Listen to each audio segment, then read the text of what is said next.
is really a weapon.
What is going on? What is going on? What is going on? YouTube, Twitter, Facebook, wherever you guys are watching, we are here live. It's your boy Eddie Unsteady. I'm here with your boy Chi Ming. What's up, my bro? What's good? What's the word? What's the word? Eddie, Eddie Unsteady, my good brother from another mother, what's happening on the other side of the country?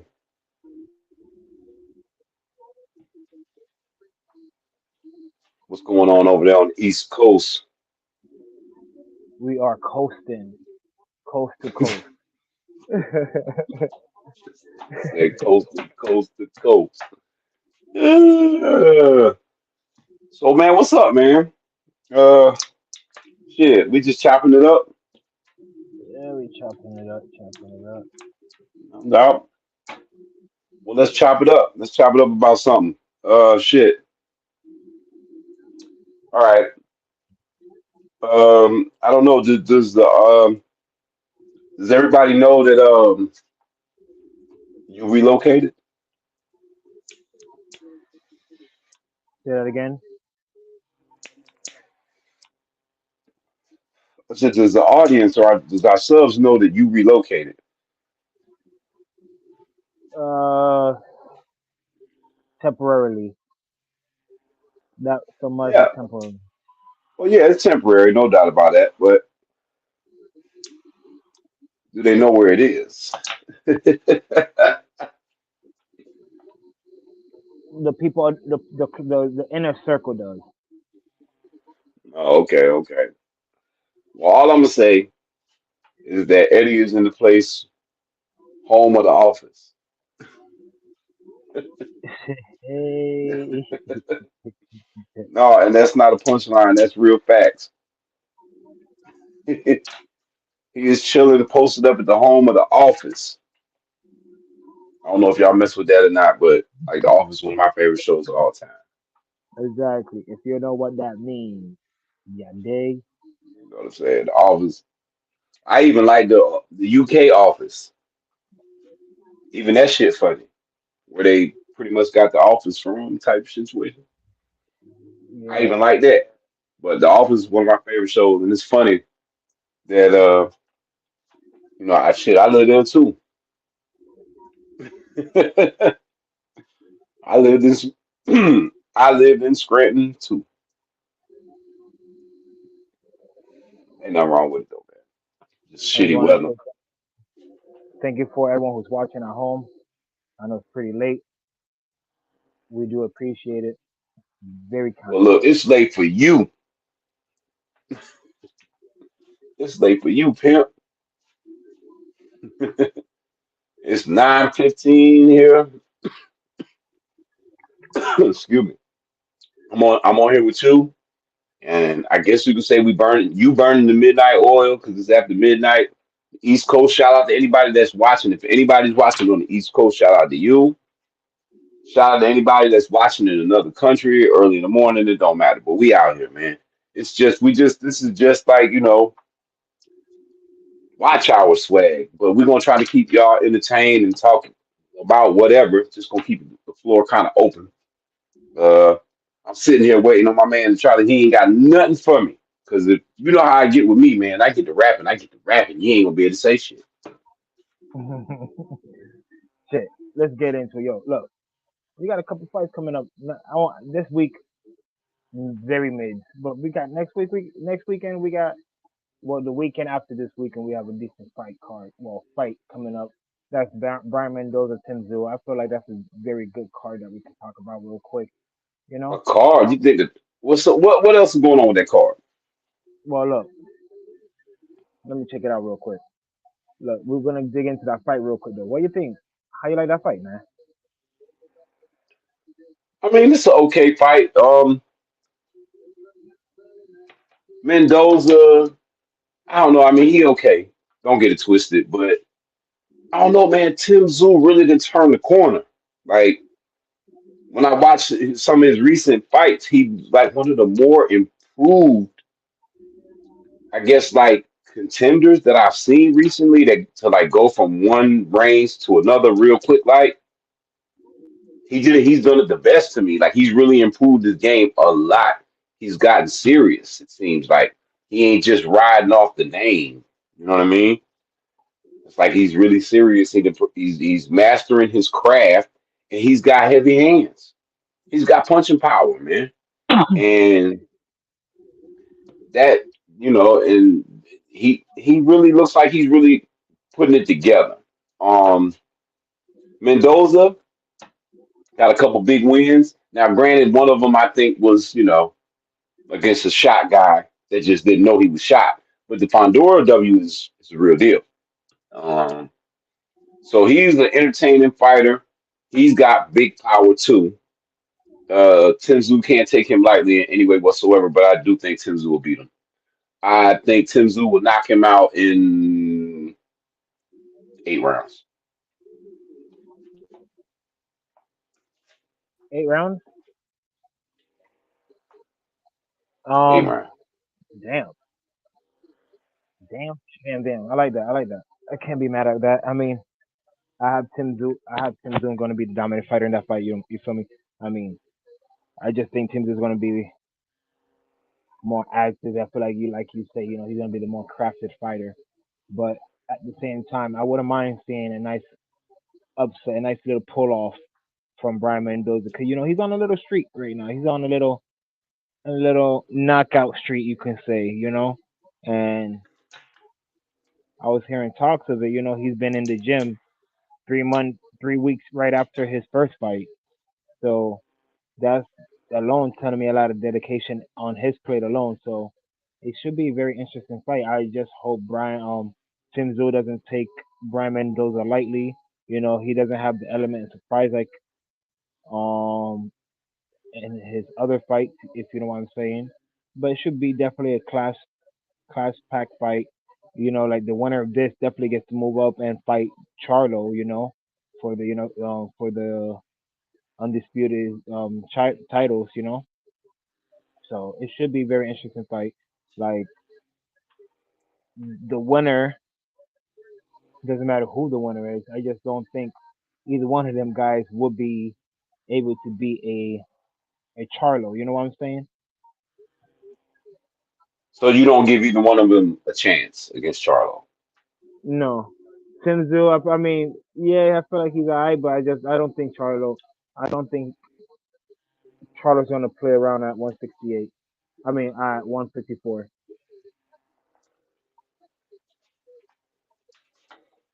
Okay, so I don't know. I like Zoo in that fight. Uh, I like. I don't like a Mendoza Charlo fight. So if I got to pick one to actually root for, it would be Tim Tszyu. I would prefer to see that. I don't like a Mendoza Charlo fight.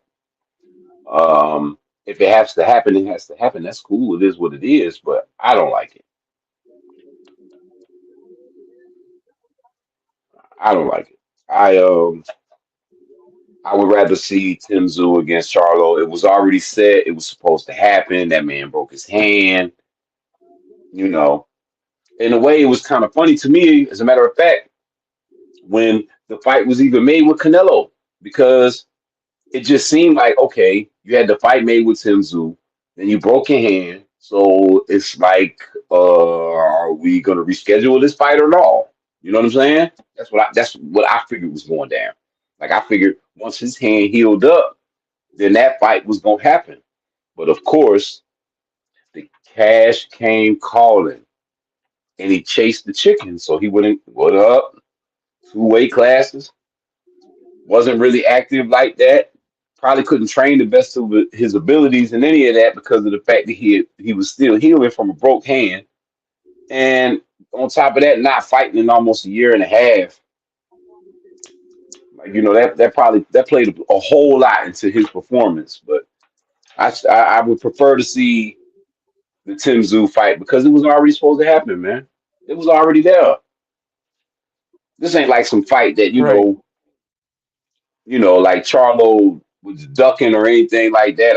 I guess because it was happening. The fight was going down. It was made. So I want to see. I hope Tim Tszyu gets the W because that fight was already supposed to happen, and I think that's the best uh, challenge right at this moment for somebody that has proven that they might. Excuse me. For somebody that's proven that they might be worthy uh, for a title shot. Um, there's a couple other good fighters at 154, but I don't think they've proven that they deserve a title shot just yet. Maybe they need to get a couple W's. And of course, if Earl Spence or Terrence Crawford want to come up to 154 and dance, they pretty much will be the top guys, to chase the titles or whatever. But I want to see the Tim Tszyu Charlo fight. I think that's the best fight there. So I hope Zoo wins, and I'm predicting that Zoo wins. I like that. I can't be mad at it. You feel me? Um, I would like for Brian Mendoza to win just to pull off the upset, but I wouldn't want to see him versus You Charlo. with these damn upsets, you kill me with this shit. Like you the type of dude people be mad at because you get money because you be gambling on the weirdos. Like you'll bet on a big ass long shot, and motherfuckers be looking at you like you crazy. You be the type to hit. You be the type to win because ain't nobody picking that motherfucker. You like the underdogs. And that's the same way with like the Panthers. I picked the Panthers this week to finally pull off a win. So we'll see. I might get some chicken from that too. Well, good luck with that, sir. But I get why you did it. You know, like I get exactly why you did it. Carolina's own 4. Shit.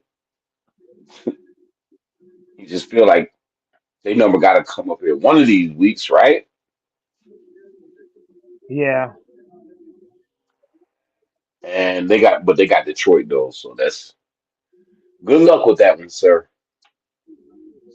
Good luck to that one, because I don't see that being a W. my bad. I'm trying to edit something with the stream with the thumbnail real quick. That's why um I'm a little quiet real quick. I'm just trying to do this shit real quick. No doubt. Yeah, man. Man, but those are fighting. Look, yeah, I would like to see that, and it would be even like I know Charlo probably wouldn't do it, but it'd be dope. Like man, if that fight go down, like they try to figure out a way to make that thing happen in Australia. I be liking the international fights, man, the big fights overseas. I like that. Like they fill soccer stadiums and big arenas up, man, when those championship fights be happening, man. I think that's dope. I bet you like they probably would show more love. They would show more love to boxing if they went over there more. Like you probably could get more. You could get a bunch of big events if they actually had. You know, if they actually went over there and did it. Like Australia be showing out for boxing, boy. Shout out, shout out to Australia, 'cause y'all represent y'all fighters, man. Y'all rep y'all fighters. That's dope. Shout out to like the, Cambosis and the Maloney twins. Uh, Zoo himself, like Tim Zoo himself. Shout out, man. It's a lot of solid Australian fighters out there, man. And when they really start getting good, on the championship level, they be trying to have fights over there because they know what it is. They know the energy that it brings. I want to go to Australia bad as fuck. That's on my bucket list, man. Like I want to go out there so fucking bad. I ain't trying to Australia. fuck. Yeah, I ain't trying to fuck with that bush that was in like the Crocodile Dundee movies that they were showing, like that shit. I ain't trying to be Yeah. out there no nothing like that. But like Sydney, we could do that. Um, dang, I feel goofy. Is it the Gold Coast? Maybe I'm bugging. I could be wrong, but I know I seen like videos of when it's gold. I don't know if it's Gold Coast. Maybe I'm tripping, but it was fly looking out there, boy. I'm about that beach life, and it was lovely out there. But I definitely am trying to get to Sydney, get to Melbourne, one of them. What about you, man? You got any places you want to go out of the country? Man, to be honest, probably like London. London? Yeah. Yeah, no doubt. I could dig that. London is on the bucket list. I'm definitely trying to get over there. Shit, man. It was a Yeah. time where it was a time I thought I want to live there. No bullshit. I thought about it, man. I did. But then when I be hearing about like the weather, that shit would depress the hell out of me probably. Rest of that's weather. Yeah, that weather don't, it's not good for solar powered people like myself. Solar powered, I need the sun. It brightens my day, literally and figuratively. You know what I'm saying? I like to see the sun. When it's like 2, 3 days of overcast, I start to feel like weak or something. Like literally solar powered. When it's 2 or 3 days of overcast, I know I ain't the only one out there that just feel like they just want to lay down, don't really want to feel, they don't want to do shit. Don't nobody want to do nothing when it's just an overcast. It just puts you in a just a drowsy blah blah blah state. Right. So it's like I couldn't stay there because of that. But everything else over there was looking cool. Like things I've seen. I talked to people from over there on the regular. Dated a girl from there. I've always wanted to go over there. But yeah, Australia, yeah, London, I feel that. I'd definitely be with that. Go over there and see a fight, huh? Cuz But big fact. that would be crazy. I'm almost done putting the thumbnail up now. That You would be hear me? crazy. Hey, you just fine. Okay, okay. I just wanted to make sure.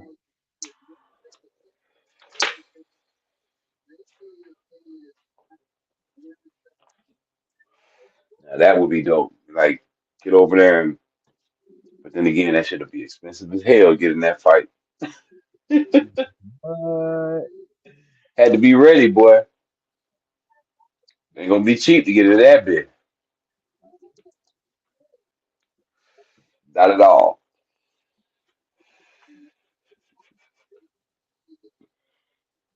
Then again, man, from what I be hearing, low key, like the pound and the dollar, man, they almost neck and neck. I could be lying, but I've heard shit though. Like I've heard shit passing through and glancing. Pound and the dollar, damn near the same.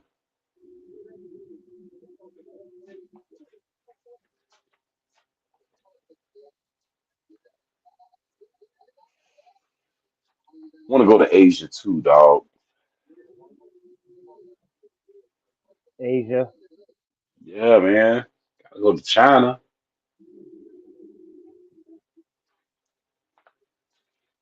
Go to Asia.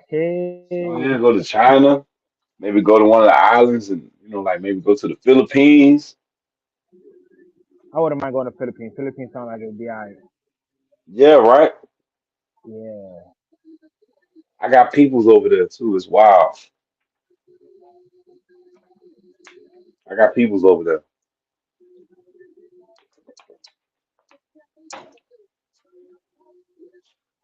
They say American money go a long way.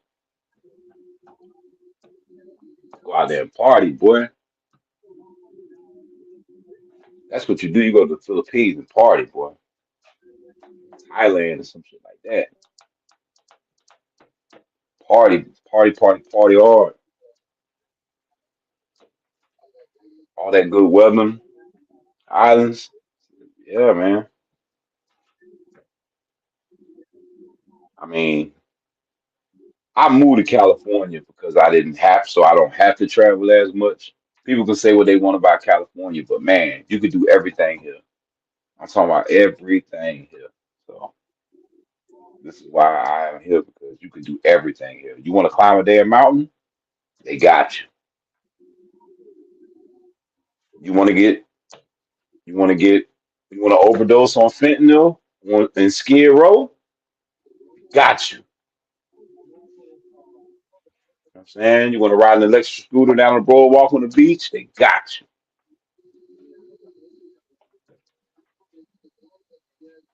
You want to see planes and all that?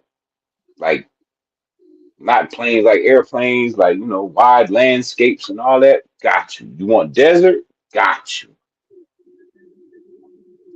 Everything. Multicultural than the motherfucker, all that. got you. That's why I got, oh, islands, you want to go to them too? Got you. Got all that out here.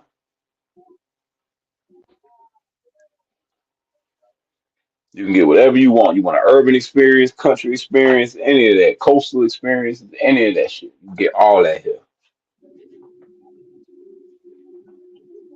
All right, cool. I put the thumbnail up. But let's get cooking. Oh, look Uh, at this. do you think that fucking Tyson Fury Usyk fight will happen? In your opinion, since he's It's already happening. signed, since it's signed, do you think it's It's gonna happen? happening. It's What? happening. Come on. What? What? It's happening. Why Bullshit. wouldn't it? Why wouldn't it? Why wouldn't the fight happen? Tell me, sir. So you think? So you don't think he's over? You're saying he's not overlooking. He's overlooking Ngannou. I mean, I know Ngannou doesn't have a chance, but still, Dog, he don't got to train to be him. I know he's a UFC fighter. I understand that, but at the It's same gonna be a time, sparring. It's gonna be a glorified sparring match. He's gonna be a glorified sparring match. and if it's not, Fury even might let him touch him a couple times just to make it look fun for the crowd. But no, pimp, mm, that's light work. That's mm, that's a check. That's a quick check. Everybody gonna tune in just because of the thought of what possibly could happen. That's what we're gonna do. That's what we do. mm, But overlooking him, it ain't overlooking him. He gonna fight him, but he don't need to go ham. Look, man, I heard. I don't look. I don't know for certain, but I heard Mayweather did not train to fight Conor McGregor.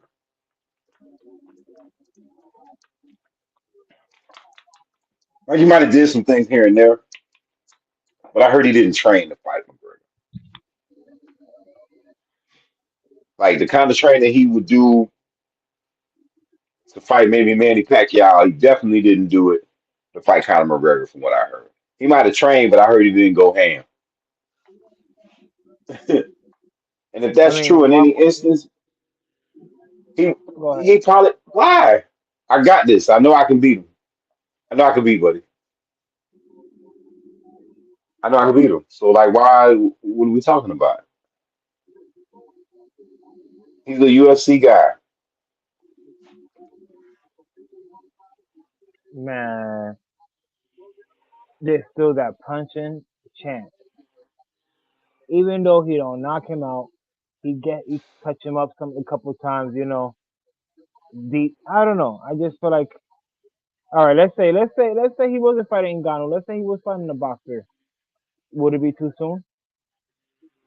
It wouldn't even be like that. And you know that. This Tyson Fury we talking about. This is Tyson Fury. You know damn well he is not going to try to get up again for another fight in like 6 weeks if he don't have to. You know damn well he ain't going to do that. So basically, I know and you know that this is a glorified sparring match. That's it. That's all. No more, no less. And he could do this, get paid, and slide right on back to reality and fight for the undisputed title. Okay. So Overlooking him. Get the fuck out of here, dog. does the fight go to distance? What fight?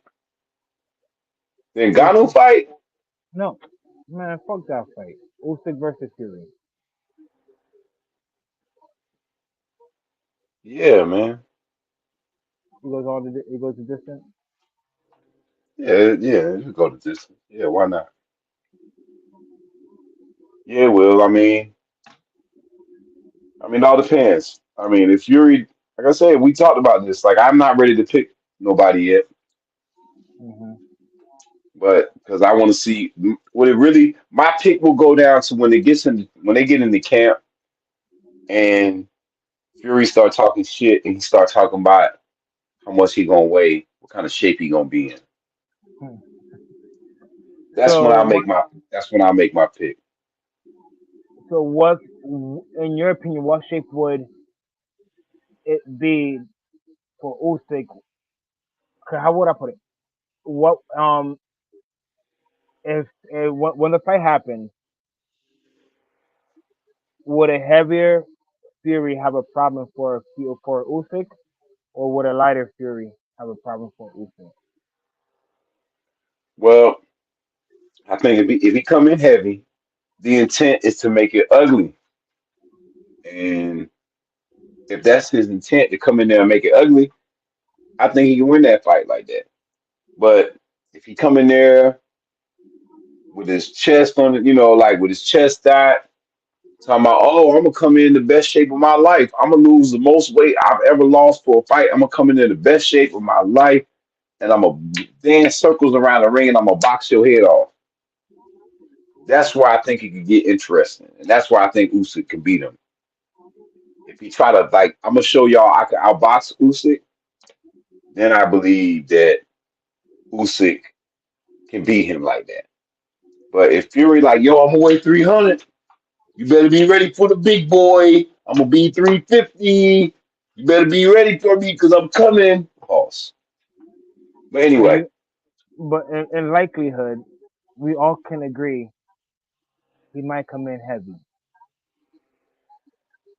He came in no, man, heavy hey, a couple fights. and well, honestly, maybe a predication of how big he'll be is how big he is when he fighting Ghana.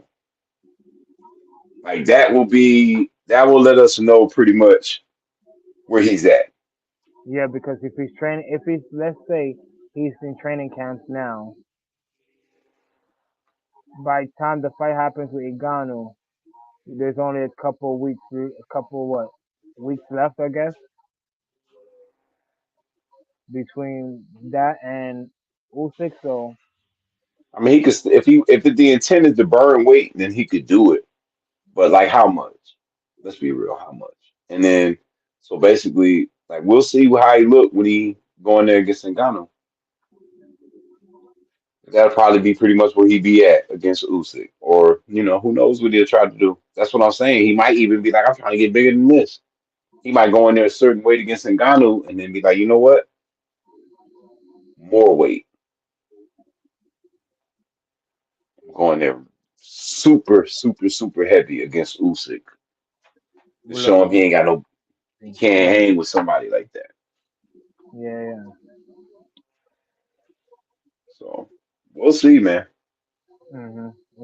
Give I it just some like I time. said, I ain't trying to pick no winner on that one. Like it's got to get closer. It's got to get closer. I got to see what he looks like because it's on him. I'm gonna keep it real. It's on him. It's on Tyson Fury. Yeah.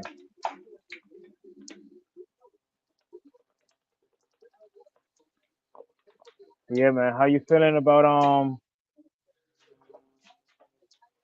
Callum Smith and Arthur Beterbiev? I mean, it's a good fight. It's not a great fight. I think Callum Smith could do better than people might give him credit for. I mean, I think like I don't get how people writing him off. Like, what has he done to deserve to be looked at like he ain't got it? Like, I don't get it. Um, I mean, if I'm not mistaken, he done only lost to Canelo. Um, and he's won his fights at light heavy. Uh, Probably should have moved the light heavyweight a long time ago. But he was the guy at 168 when before Canelo got there. So now he's probably feeling a lot fresher. I mean, hey man, Artur, I don't know, man. Against Yard, I mean, yeah, he knocked him out and all that, but he got hit with some shots, man. And he looked, I don't know, he looked a step slower. He did. He looked a little bit slower. I ain't gonna front. He did. He looked a step slower, man. So I just think that that fight will be fun. But then again, when Berbiev always shows out, in my opinion, every time. I mean, you got to tune in and watch him, man, because he willing to hit. He willing to get hit twice to give you one of his, and he's a real throwback to me. So like that like you don't know, you should tune in because that ain't gonna be no cakewalk. Callum Smith gonna come to party, but I think Berbiev will knock him out. It'll be late. It'll just be the accumulation. It'll just be too much for Callum Smith and the power. But Callum Smith gonna be there, man. I think he's gonna make it competitive. I hope it's gonna be a competitive fight because Arthur Beterbiev is on a roll right now, man. I mean, he's beating up a lot of these big guys, man. I'm kind of starting to be more impressed with him. Yeah, man. Dude, like not only do he got the power, he could box. Um, I think that he, but I still want to see him and be bold, man. That's got to happen, man. Him and be bold, that's got to go down.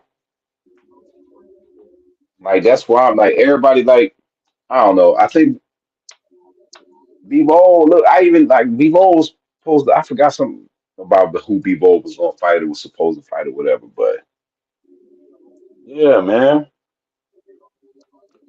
Bebo and Bert Biev need to go down. That needs to happen. Yeah, that's a big boy fight, hefty fight.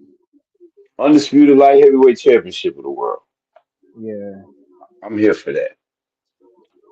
That needs to that's happen, man. It's beautiful, man, seeing all these divisions trying to lock shit up, man. These guys are going hard trying to get to that, you know, trying to lock divisions up as opposed to, winning one championship, maybe winning another one, unifying, and then just bouncing, moving to the next division. Because to be exactly. undisputed, basically, you got to be at a division for a little bit of time. You got to sit there for a second to even be in the play to fight for undisputed. Yeah, Unless what is you're moving up from another weight class and you already was undisputed or something like that. But like most of the guys, man, they've already been in that division, and you got to at least fight like what, maybe two, three fights to get all four belts, maybe depending on how it go. Unless you fight the guy that got three belts, or you fight the undisputed champ. But like when you do it like with Charlo, he had to beat people one by one. Canelo had to beat guys one by one. You know what I'm saying? So that's how that shit there go. Why we don't see a lot of undisputed fights as well is because you don't have the guy or the top dog wanted to take that risk and take an L on their record.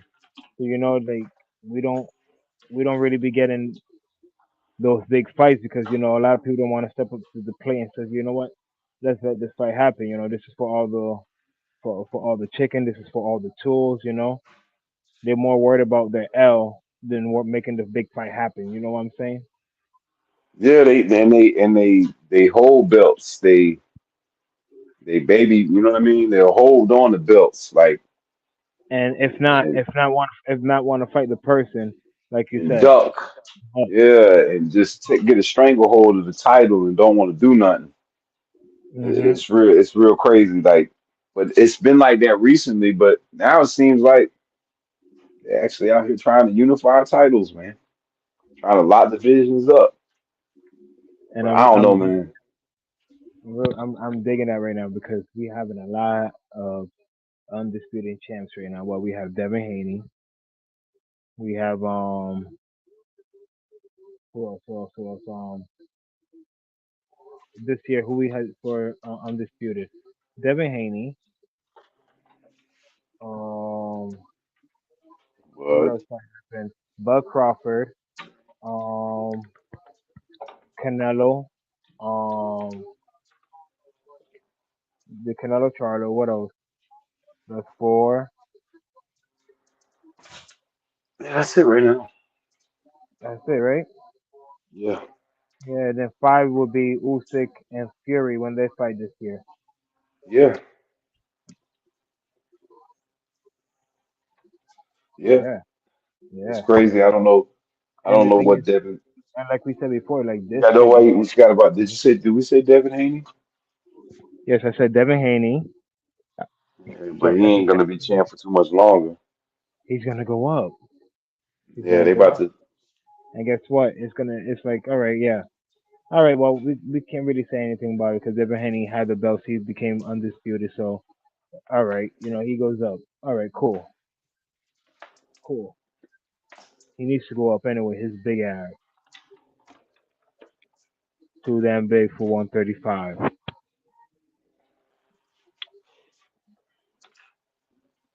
Well, Fucking weight yeah, rating. man.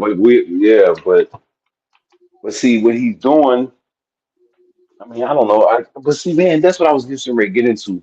I was gonna just talk about real quick about how, like, man, being undisputed champion is cool and all of that. But like, it seems like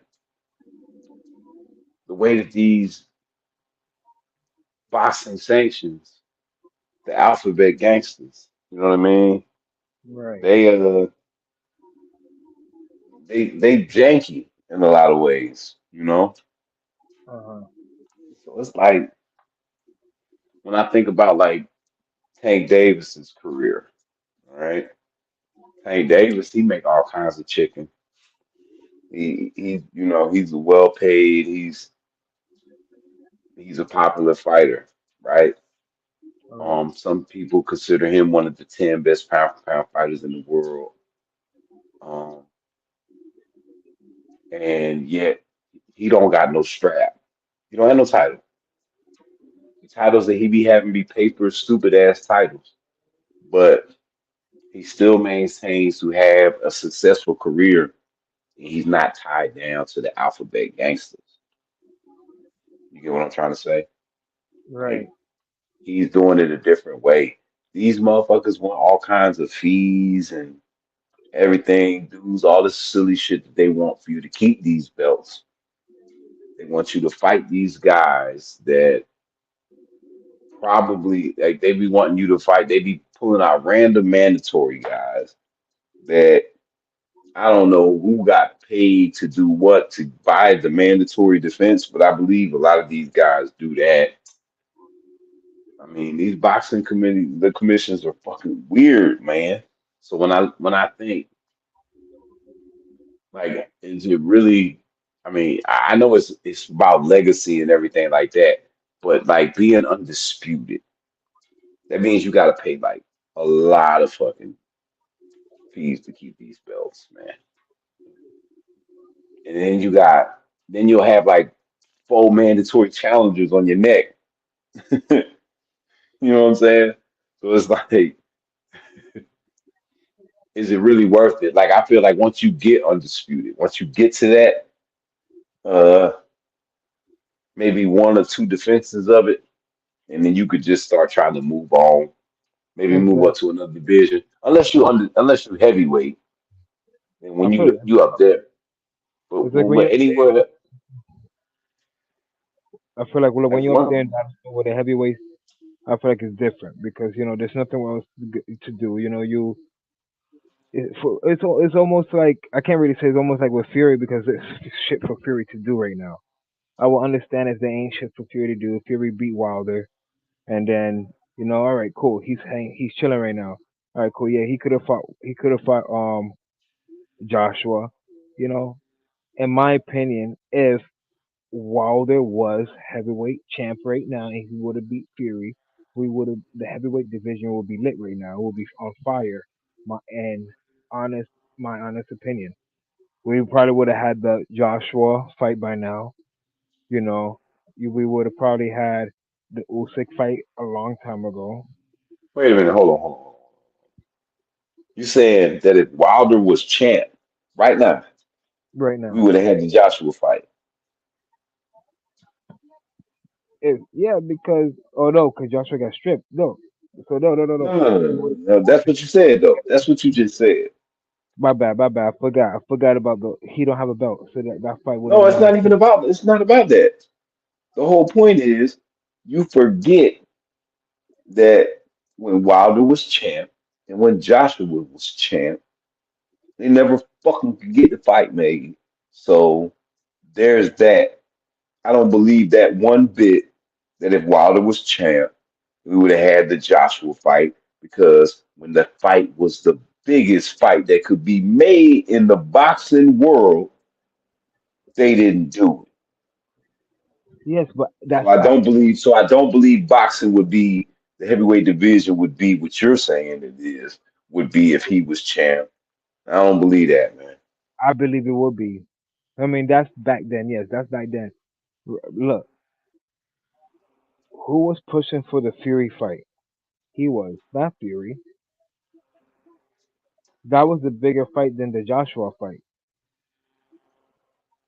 Man, Wilder thought Fury was a duck. You understand?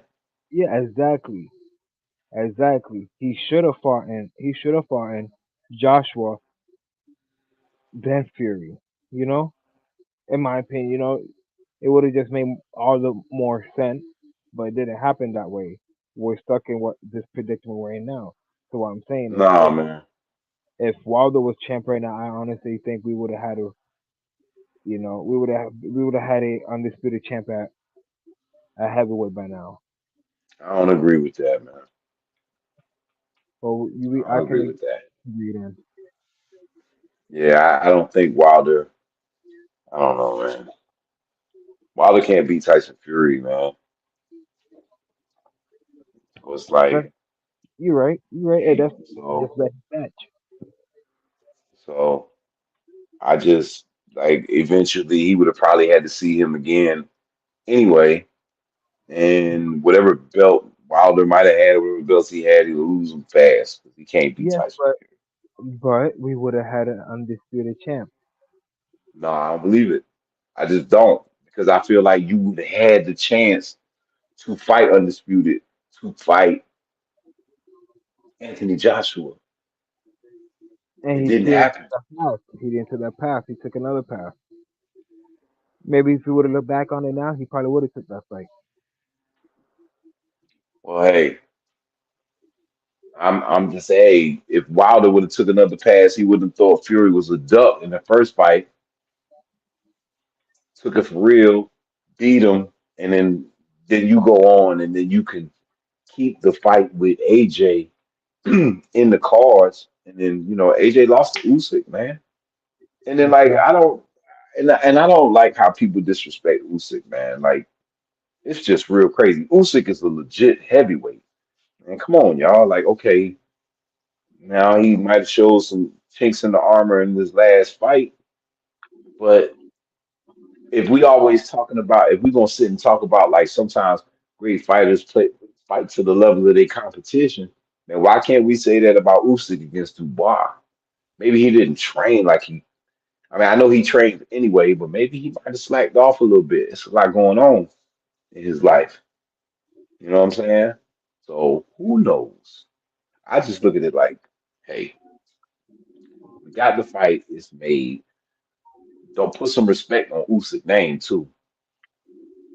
That's what I mean. You got acting like guys they never came from the smaller divisions and came into the heavyweight division and made a little noise. Like it's crazy. We had a lot of guys.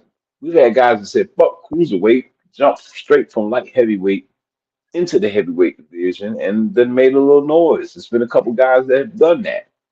You know what I'm saying? One of the so-called better champs at heavyweight, so to speak. I guess I don't think so, but like it was like Michael Spinks. He was at light heavyweight most of it. He made all his noise there. Michael Moorer, he was a light heavyweight. I mean, he Wait, beat Evander Holyfield. I mean, he fought George Foreman like crazy, and George that's the one who George took the belt from. He was a light heavyweight. I mean, it was a lot of guys. I'm trying to think of somebody else off the top of my head. Well, shit, Evander Holyfield. Like, like there's guys that have come from those lower divisions, went up to heavyweight and made noise. Usyk is doing the same thing.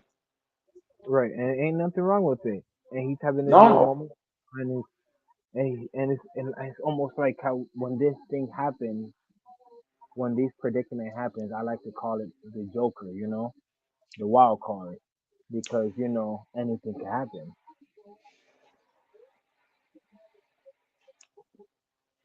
I just fuck with it more.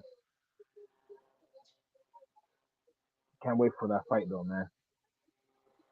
What do you think about Regis Progress? Devin Haney, man. Classic. you say classic, I say snooze fest. Snooze. Okay, hold up. Hold up. Talk to me. I mean, I think it's gonna be a snooze fest. I don't like neither one of these styles right now. I don't know. I like Devin Haney. I like Devin Haney because he's got the tools to basically just fight like a robot, and he can win. Like it ain't got to be pretty, but he can. He's got all the tools to fight like a robot and win all his fights. Like if he just be like, "Look, man, I'm gonna jab your head off and grab you," he could beat a lot of people like that. Um, and that might not be all that exciting to a lot of people. Um, Progress, he's all right. Sometimes he don't be letting his hands go enough either, which makes me think it might be a snooze fest. I mean, that's just how I feel. Like I just think it might be a good technically sound little fight, but I don't expect like big fireworks and no shit like that. It'll be a good boxing match, no doubt, and I'll be there for it. I'm watching it, of course. But will I think it'll be like Loma and Haney? No, it won't be that good. I think I have it differently compared to how you want to see it. I think it's gonna be a good fight. I don't think it's gonna be you know pound for pound fight. I think it's gonna be a very technical fight, very technical fight. Yes, man. But I honestly think Progress is gonna land a bigger shot. I think Progress is gonna stun Devin Haney I'm probably I'm probably get it a TKO. Hey, Yeah, no respect. no, none at all, none given. That's crazy, man. Considering that's like your long lost brother or some shit. I don't like Devin Haney. I mean, he's a good fighter. He's a great fighter, but I don't like him. I don't like him. Well, is what is it? And you Is you it you you been know I don't like him. not because it's your long lost brother? I get it. I understand. That's why I understand. Y'all got a Cain and Abel thing going on or something. I don't know what's wrong with y'all, but hey, man, y'all need to work that shit out, man. You look kind of like Buddy, so maybe you should give him a call and be like, man, look, I don't know, but like, look, man, just have a look. Just look at me, look at you. I have progress. I got Henny. I have I got progress Henny. chin a good couple of times, and we I know that chin is real questionable. It's gonna take the right person to touch it right. You know, And you think it's progress? like I said, I don't think progress lets his hand go enough. But if He could he lets punch though. if he lets his hand go when Devin Haney trying to come in for a clinch or something like that, you know, cause we know progress is a good defensive fighter. He has his little flow going on. You know his little rhythm. I feel like it's whenever he's touching Devin Haney and trying to get an inside. When Devin Haney trying to hold him, try to get in the inside, try to get that chin. I think Devin Haney's gonna feel his power, and I hope that'll make Devin Haney second guess about coming in to the inside against Progress, because I know Progress gonna, if he comes in, he's gonna try to go for the body and everything like that. If Devin Haney doesn't hold him, you know, but I just don't, I don't see it going any other way. I don't know, man. I like progress. Don't get it twisted, man. I do. I don't know, man. I just Can feel I? like if Devin Haney's in robot mode, Let me ask he you tough something. to beat. Let me ask you something. Regis Progress or Gambosis?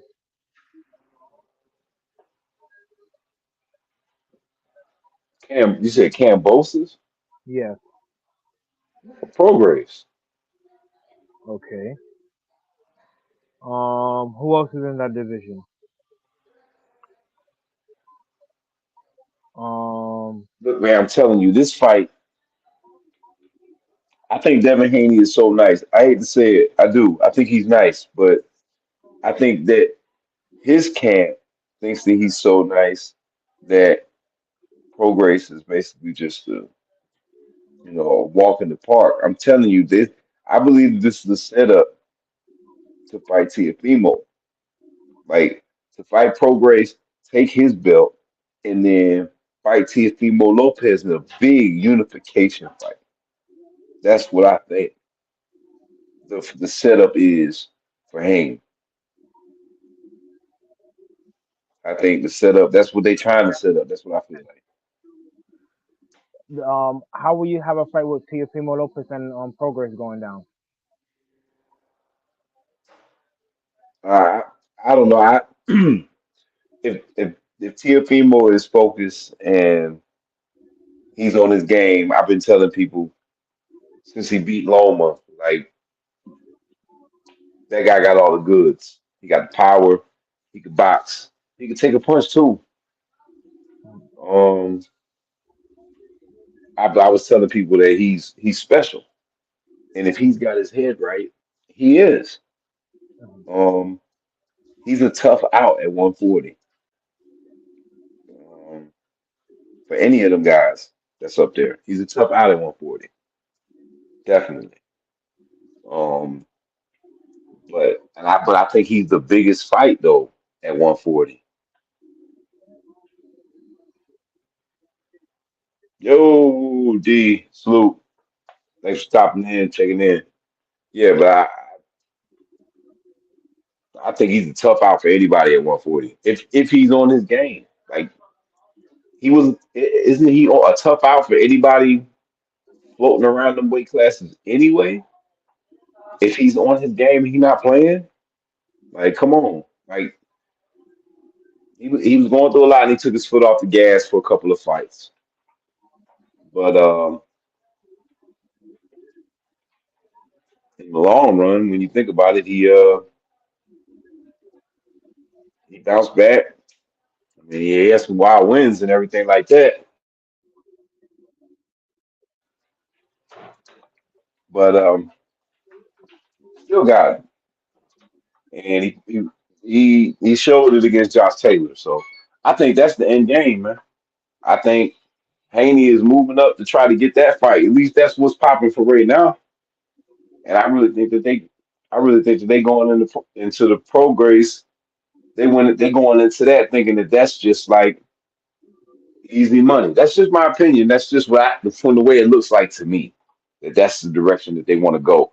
And then, like I said, Haney and Tiafimo got history. So this is a sellable fight. It's already a big fight, but it's even more because they got history. So they want to fight each other. They've been wanting to fight each other. Salute DC. So it's like, What's going on? Yeah, go ahead. See if it's like what? hey, what's up, man?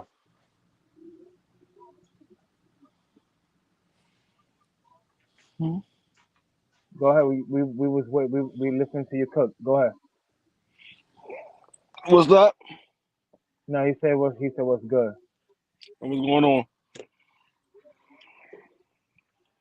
So man, just chopping it up. And our watch hours bag right now. What y'all here chopping about? I just came in the building. 140. 140. Yeah. It's a lot of guys at 140 right now. 140 is starting to become that division that a lot of the 135-pound fighters that we wanted to see fight, they're moving up to 140, so it's making 140 a hot division right now. Yeah. We were talking about I was talking to Eddie and I was telling him I think that like with Devin Haney coming up there and then like now Garcia there, but Devin Haney coming up there, he shake it up a little bit. And Eddie think he about to go down the pro grace, and I don't know about that. So we were just talking about like what Haney's camp, in my opinion, what Haney's camp was thinking about when they made the pro grace fight was to try to just they think it's a cakewalk and they're gonna try to just basically get a belt so they can try to have a unification fight with Tiafimo.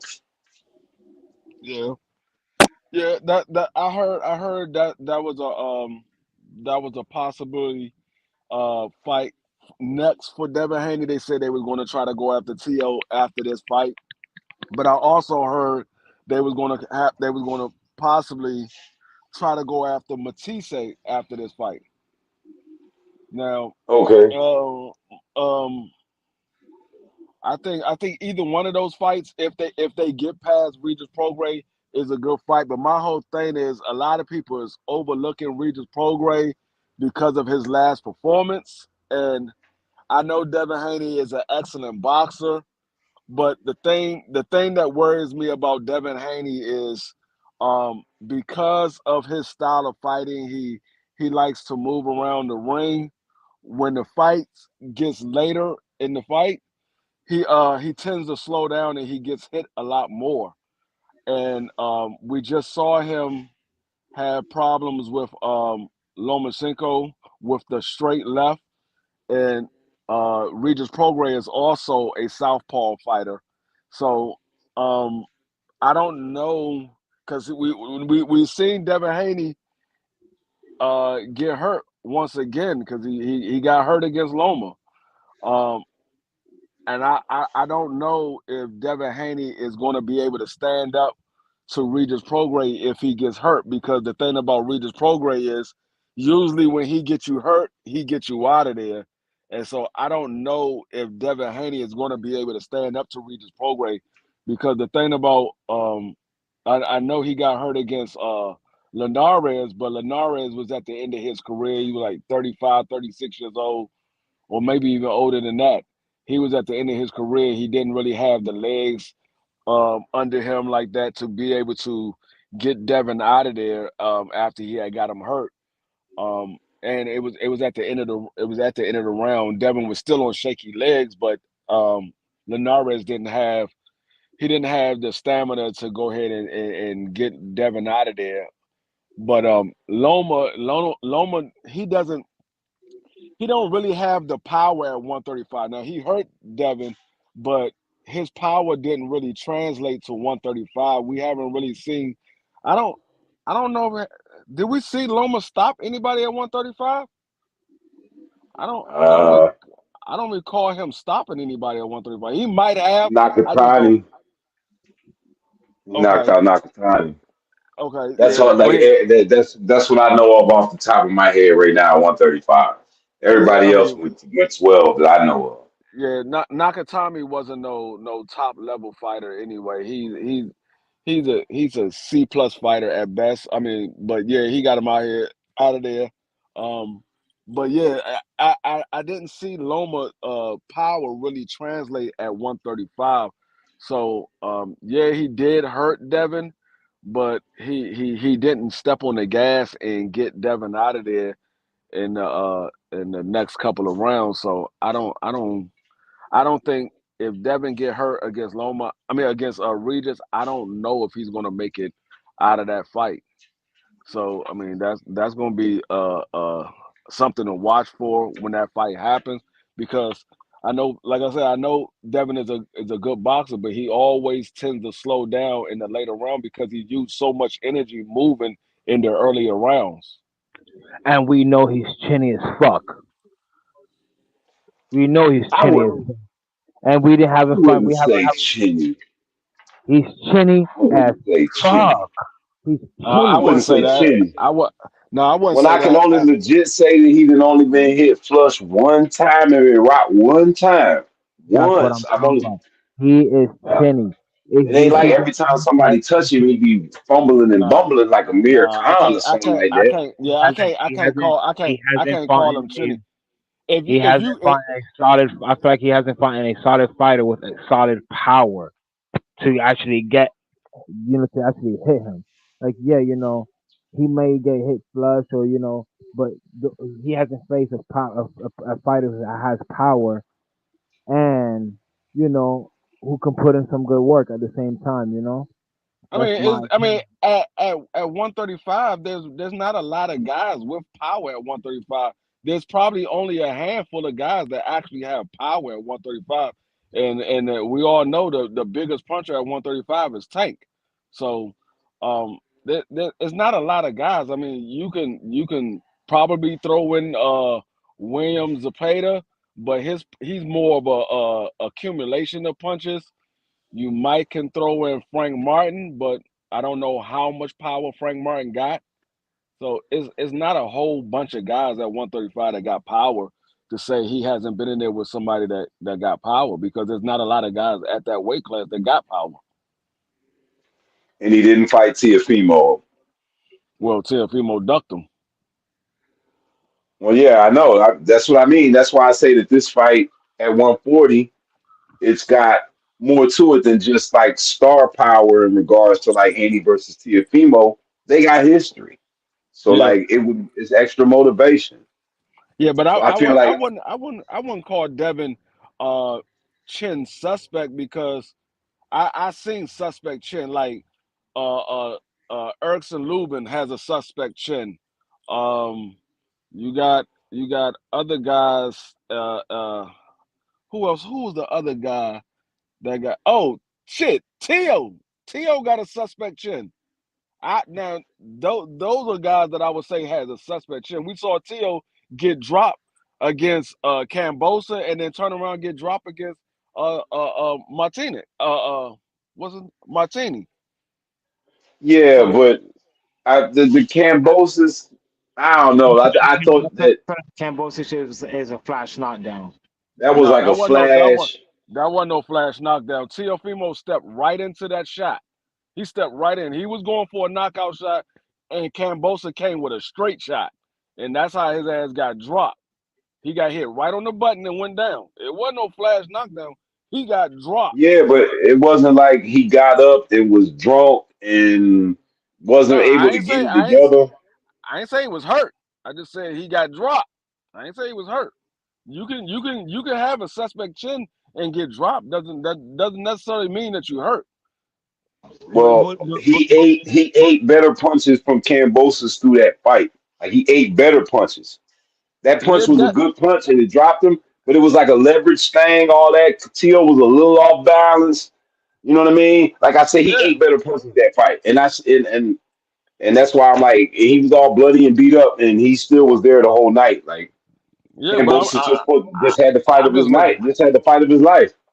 Yeah, I'm just saying. If you say Devin got a suspect chin, Tio definitely got to have a suspect chin because he hit the canvas. Devin got Yeah, I feel hit. what you're saying. Yeah, yeah. I've never really seen Devin get hurt, yo. I'm just being for real.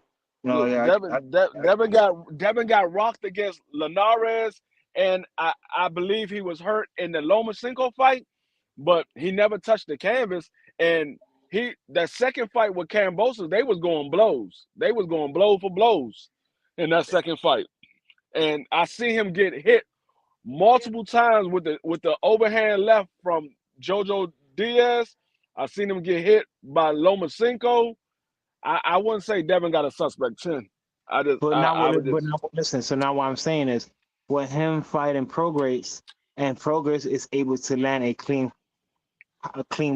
shot, do you think Devin Haney can pull, try to pull out that round? You know, if that's what I'm saying. I don't know. I don't know if he'll be able to because I mean, the like I said, question, who you going for that fight? I don't know who won't win that fight. It's a 50-50 fight. I don't know. I don't know. I don't have a dog in the race. I think I I like think both of them. Haney fought the way he fought Lomachenko and the way he fought Kambosos the second fight. The style of fighting that he fought was like for us because we were talking a whole lot of shit.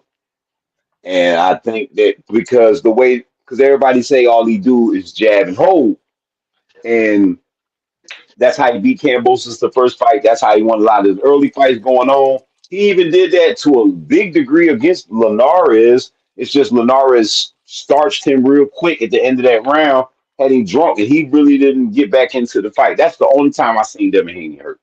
That's the only time I really seen him hurt. But if I told, like I was saying before you came on, D, I feel like Devin Haney is a tough out if he can get in robot mode and not get out of it. Like if he gets in robot mode, if it's just that jab, jab, triple jab, jab, jab, jab, grab. If he's in that mode, he's a tough out, man, because he got one of the better jabs down there. And you know what I'm saying? So like so that's why I say, but Yeah, if he do that, if he's in that mode and he's cooking, he can shut people out like that. Like the way he did Kambosos in the first fight, he can do. He was doing that. That's how he got to where he's at. Was doing that. You know yeah. what I'm saying? But the thing is, Cambosa for one, Cambosa is not the biggest guy, and for two, Cambosos don't have no power. So when you in there with a guy and all you doing is jabbing, if you're not able to hurt him, like Regis Prograis, I think Regis Prograis is one of those type of guys. If you're not able to hurt him, they're gonna eventually walk you down.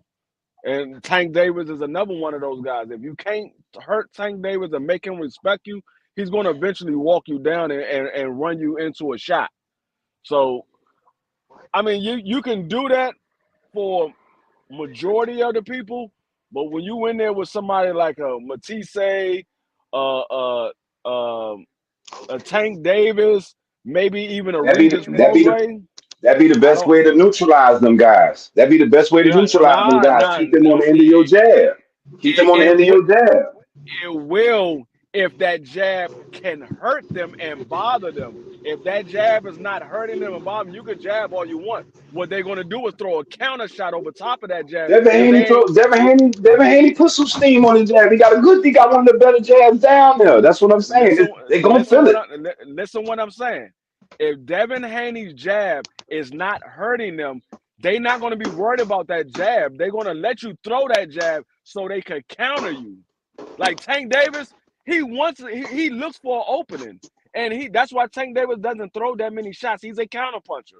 He wants you to throw a bunch of shots. So you keep throwing that jab, he's going to time you. He's going to wait for you to throw that jab. You leaving yourself open, and he's going to catch you. That's what he wants you to do. He wants you to keep throwing the same shot so he can counter you. He's like, okay, I know. Okay, yeah, he's throwing it. Okay, he doubled it up. He tripled it up. He goes back to the single. Okay, he's starting to form a pattern, and he's going to catch you. That's what he wants you to do. So that's what I'm saying. Yeah, it'll work for majority of the people, but not those big punchers. Those big punchers, they willing to take a shot to give their shot. So it'll work for Progress. majority I of don't them. think progress. I don't think progress is a big enough puncher to worry about that though. I think if he want to do it like that, I just think Haney gonna smoke my man. Me personally, I think he gonna beat him. It's gonna be boring, and he gonna beat him like 9 rounds to three. He could possibly do that. I think it's going to be probably born for the first 6 rounds, and then all of a sudden you're going to see Devin Haney starts to slow down, and that fight going to start becoming more in close corners, and that's when you're going to see Devin Haney get caught with some big shots, and you're going to be sitting on the edge of your seat like, damn, is he going to get knocked out? I'm telling you, I seen it in ever since the Linares fight. That's how he's been fighting. Jojo Diaz, he fought that way. Cambosa, the second fight, he fought that way. And Lomachenko, he fought that way. The only time he didn't fight that way was Cambosa in the first fight. Now, I don't know if it was due to the fact that he might have was worried about Cambosa's power because that power might have been a little sneaky because he saw him drop Tio, or if he just said, you know what, I'm just going to jab him and outbox him so I can win on the scorecards because he knew he was in Australia, and the only way you can beat him on the scorecards in Australia was to make it convincing. So But I don't Haney know. fight like that though. That's really how he fight though. Like he been trying to appease to us, like because people say that he don't fight with excitement. People want to see him fight. So that's why he been in his fight bag. Like he been No, trying to but fight people. But if no, he's but in what I'm saying robot is mode, he's a usually tough when he out. That's what I'm saying. usually when he fight like he fought against Cambosa, it's usually because the guy is much smaller than him. They don't have the arm reach. And He don't and have Pro Grace is still gonna be a little bit shorter, and he's still gonna have a reach advantage on him too. Prograde is about what 5'7", 5'8". Yeah. So he's gonna be a little bit bigger than him too. Devin Haney ain't number like 5'8". I Watch know they watch say that's cool. I know they be saying Devin Haney like 5'9", 5'10". Devin Haney's not that tall. He's like 5'8". He not We'll he see not in the he not ring. Hey, if what is he 5'9" and a half or what? That's what I would because that's what all I've known him to be. nah, he's not that tall. I saw him standing right there with Cambosos. They was looking damn near eye to eye. Cambosos like 5'7". I saw him standing there with Lomachenko. He was He taller than looked way Lomachenko. bigger. Didn't he seem way bigger than you, Eddie? Didn't Haney look bigger than both of them? Way bigger than both of them to you? To Far as me, Yeah. he weight, did. far as weight wise, he was way bigger. Height No, I'm wise, just he talking about was like just the size, just the dimensions of both. Like he just looked way bigger than Kambosos and Lomachenko. No, well, like Like I he said, really looked like size wise, he was much bigger than Cambosa. As far as weight, height wise, he wasn't that much bigger than Cambosis. When you see him at the press conference in the face off, he wasn't that much taller than Cambosis. Cambosis was damn near looking him eye to eye. He was they got him taller, listed at but it was 5'9", bro. Like it's crazy. yeah, but they So they I'm so got I'm they got thinking he. they got Gary Antoine listed at 5'10". He ain't 5'10". I I know for a fact because that's my family. I'm 5'10". Gary Antoine is not my height. He's not my height.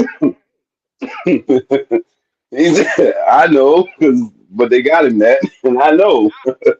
They lie about that shit. They got motherfucking Tyson Fury at 6'9". When he stood next to Deontay Wilder, Deontay Wilder was looking him dead in his eyes, and Deontay Wilder 6'7". I'm like, that Yeah, nigga I've ain't been no damn saying, 6'9". yeah, that's been yeah, but I don't know, man. I just still think Haney been fighting in the division that he really shouldn't have I been mean, like in. I said, Haney has the boxing ability to be able to outbox Regis Prograis. I just don't know if he Yeah, could do it. I don't know if he could do it for the whole 36 minutes. he might not have to if he got 8 rounds in the bag. Yes, you will have to. You go ahead and take a couple of rounds off against Regis Prograis and get caught with a shot like you did against Linares. That might be the last shot you get caught with for the night. I like Haney, bro. I like Haney. Progress, he cool, but he lost to Josh Taylor. I'm not gonna pick anybody that lost to Josh Taylor to lose to Devin Haney. That's just me. I'm not gonna do Hey, hold up. it. That's your opinion that he lost to Josh Taylor, but Well, no, I'm not saying that he did. I know what you're trying to say, but it's L's a L. yeah, L is an L. But shit, Pernell Whitaker got an L from Oscar De La Hoya, and everybody know that Pernell Whitaker didn't lose to Oscar De La Hoya. Oh, hey man, we could talk about those kind of fights all day, all night. So We can talk about those kind of fights all day, all night. But what I say is that he lost to him, and I still don't. And plus, I don't know, man. He don't throw his hands enough like that. And Haney gonna be active on him. Like I like Haney. uh, like I said, I don't have no dog in the race. I mean, I could care less which one of these guys win. I want to see a good fight. I could care less who wins. I don't have no dog in the race. I just think a 140 lot was of people. jumping. I just think a lot of people is underestimating Regis Prograis because of his last fight. Because up until this point, Devin Haney wasn't talking about going up there fighting no Regis Prograis until you saw this last fight. They always do this, bro.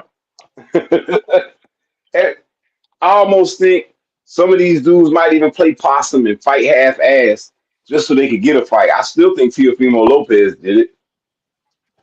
I still Well, think he half-assed just so he could get somebody to say, "Oh, I could beat him," because that's what Josh Taylor did after a long layoff and basically a loss and an I think injury. The first I person you think want to go after is Theo.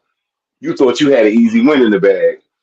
I think Josh Taylor was more so weight drain because remember he was supposed to be going to 147. He said he couldn't make 140 no more, but then for some reason he didn't go up to 147 and he stayed down there to take that Tio fight. So I think he was just more so weight drain. I think he should have went ahead and went to 47 because the Josh Taylor that fought Regis Prograis, if that Josh or the Josh Taylor that fought Jose Ramirez, if that Josh Taylor would have fought Tio, I think that Josh Taylor wins. Oh, I don't know, man. Theo was cooking that night. Yeah, but the I don't thing is, know. Tio was doing that because Josh Taylor wasn't doing anything. Josh, if you I go back and mean, look at the fight, Josh Taylor wasn't doing anything. He wasn't pressing the fight. He was just moving oh around the no, ring. no doubt. He was just coming in, no doubt about it. But I don't know. I don't that the Josh Taylor that was undisputed. He was nice and all that, but I don't know, man. I don't think he could have beat. I don't think Josh Taylor could beat any of the 135 guys that's going to end up in 140. Hey, I don't even got to be Ryan Garcia. Like that's just me. Like I don't see what people like his wins. I don't know, man. I respect how he won the undisputed, but I don't think he was that. I think any of the top those guys that was at 130, T.O., Devin Haney, Shakur Stevenson, Tank, any of them stepping to 140, they would have took his belts. I don't know. I don't know because I know, like I said, the Josh Taylor before he fought Jack Catterall, that Josh Taylor with the Well, I Regis don't know. Prograis I guess he and was the too. Jose Ramirez, that Josh Taylor was on point. He was. It seemed like he was more hungry. I think after he won undisputed, I think he might have got a little relaxed. He might have got a little relaxed, and that's why he had a bad performance against Jack Catterall. And he was like, you know what? I'm gonna go ahead and go to 147. It's hard for me to make 140. But Well, yeah, what happened? He was supposed to fight Catterall again, and then when that fell through, he seen Teofimo Lopez stank it up. And then him being on TV talking about, do I got it still? I don't know if I got it. And then he was like, oh, yeah, I want to fight him. That's what these guys do. They want to fight guys who look like they might be worth fighting. And that's why you were right. Devin Haney want to fight Prograis now because of the fact that he had an off performance. But Regis Prograis didn't go after T.O. though. No. But Devin Haney's going after him because he see him as sweet. I'm sorry. Josh Taylor didn't go after T.O. Would it seem like to me. No, Josh Taylor didn't call out T.O. He didn't ask for the T.O. fight. That was something Bob Arum did on his own. He didn't ask for the T.O. fight. What do you mean? Why? Like he just like, oh, you're gonna fight T.O. now. Yeah, that's what Bob Arum do with all his fighters. He tell them what they're going to fight.